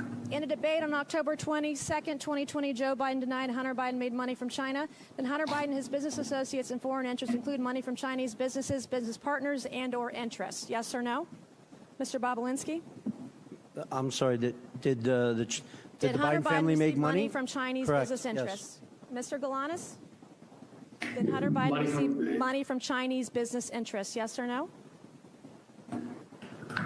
Yes, he was. Okay, thank yes, you. he had economic interests, and yes. All right. Joe Biden has regardless. repeatedly claimed that he was not involved in Hunter Biden, Jim Biden, or any other Biden family business deals. Today, our witnesses have proved otherwise. Today, we've established Joe Biden lied about interacting with Hunter Biden's business associates. It is my belief Joe Biden is the closer for Hunter Biden, Jim Biden, and their business associates and foreign interests. Good luck to the left proving otherwise. Thank you, and I yield back.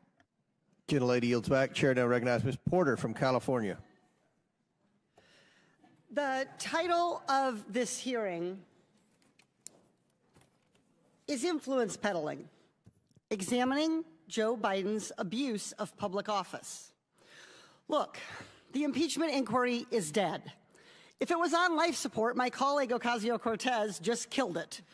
There is no allegation of a specific crime. President Biden didn't do anything wrong. There's zero evidence of that. And still, both Democrats and Republicans and the media treat these hearings like the Super Bowl. But no one ever wins, and Americans always lose. So I've got a fresh direction for this hearing. All we have to do is cross off the part after the colon. There, just influence peddling. We should have a policy discussion about how to stop government officials from using their positions to get money or favors. Now, that is a real hearing, one that nearly every American, regardless of party, wants us to hold. We could start by talking about how senior executive branch officials can leave public service, wait just 1 year, and then legally become lobbyists for big corporations, scoring their new employers profitable government contracts and favorable regulations. They can even be paid by the big corporations during that short 1 year while they are waiting to become lobbyists as a down payment for their future ability to peddle influence. That's wrong. For the panel of witnesses, by show of hands, as Americans, would our witnesses support extending this 1 year waiting period to at least 2 years?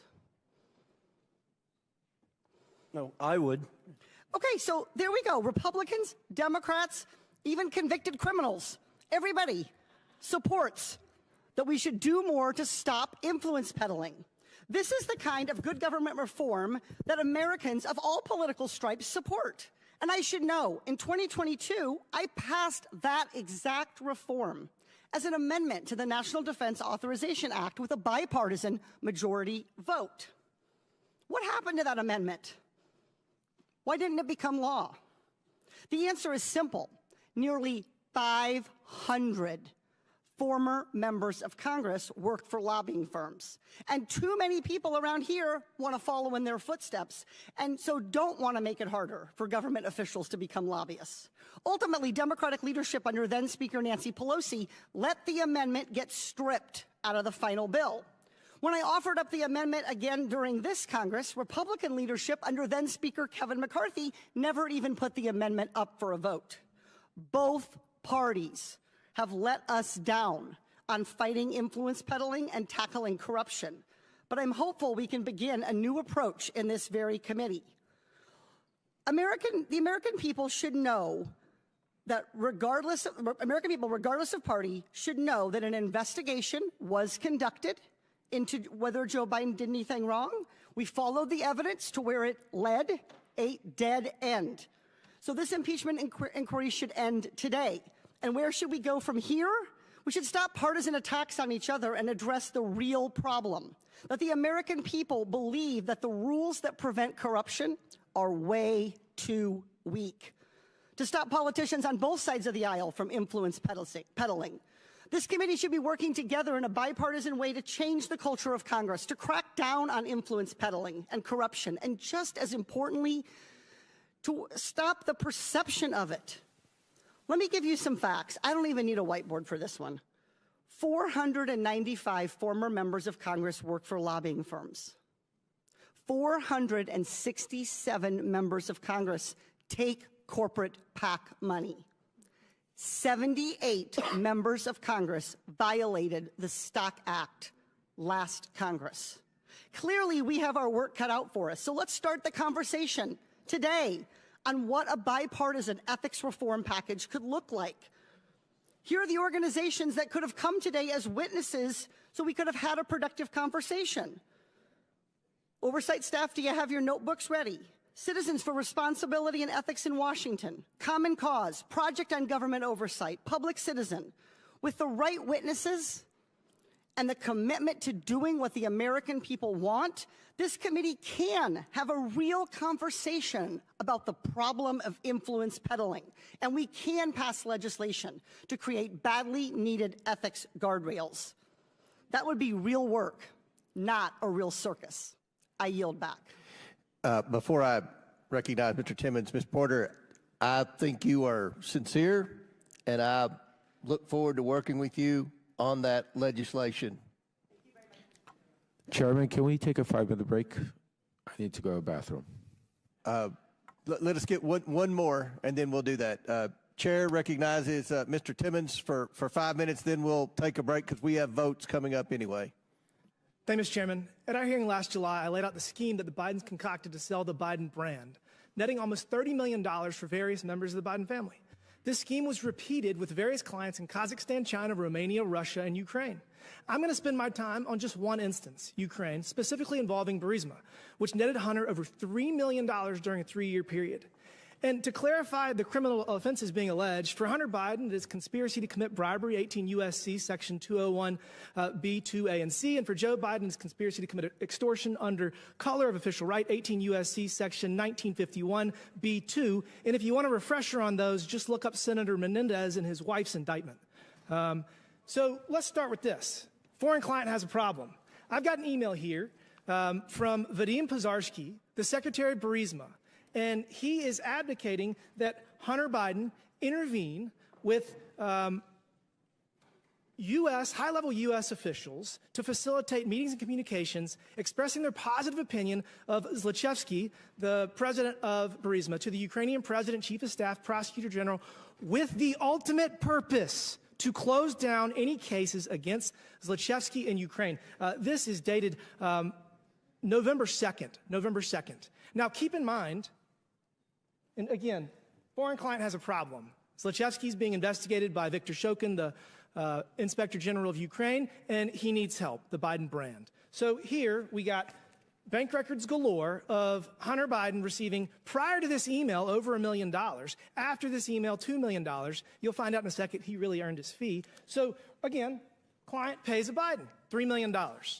Next, what happens? What happens? This is great.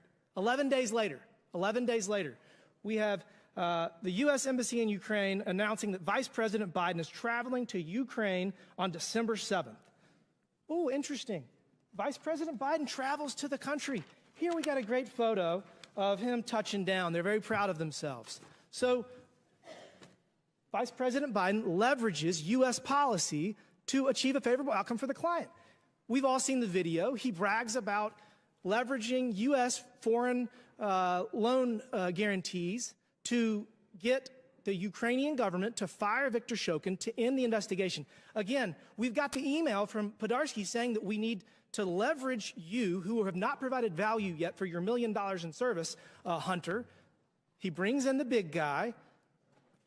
Biden leverages U.S. influence, withholds $1 billion in loan guarantee to fire Shokin. So if that's not enough, We got the victory lap here. We got an email just a few months later saying, whoa, we won in less than a year. You brought us in, so take a victory lap. So look, I mean, this is straightforward. This is straightforward. Pay to play. It is bribery. Hunter Biden was paid $3 million at the lowest point in his life. He testified in the deposition that he was drug addicted, that he's never been to Ukraine. Yet he's paid $3 million to get his father to go to solve his client's problem. That is the scheme. Mr. Bobulinski, does this sound like the scheme that you've seen the Biden family do? I wasn't involved in Ukraine, but the facts surrounding this are very similar to CFC and Romania. Thank you for that. So this is the thing. If Hunter Biden were here, we would be able to ask him some questions, maybe clear this up. But he's not. He's not here. And what's interesting is that just yesterday, Peter Navarro reported to federal prison in Miami for 4 months for not showing up in front of the January 6th committee. And I want to point out to everybody that the January 6th committee was procedurally defective under House rules. It was procedurally defective because the minority leader did not get to appoint members to that committee. The United States House of Representatives Oversight and Accountability Committee is a procedurally perfect committee. And we have authority to subpoena Hunter Biden, and he has to show up. He has to answer these questions, and he has to tell the world that his father didn't leverage U.S. foreign policy so he would get $3 million. This is no different than what Senator Menendez did. And look, the American people are not buying this nonsense y'all are selling. We must restore their faith in our institutions.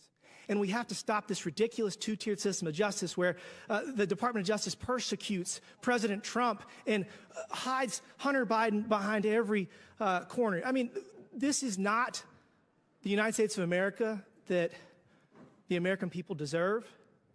And we have to get our country back on track. With that, Mr. Chairman, I yield back. Mr. Chairman, parliamentary inquiry. Did the committee subpoena Hunter Biden today?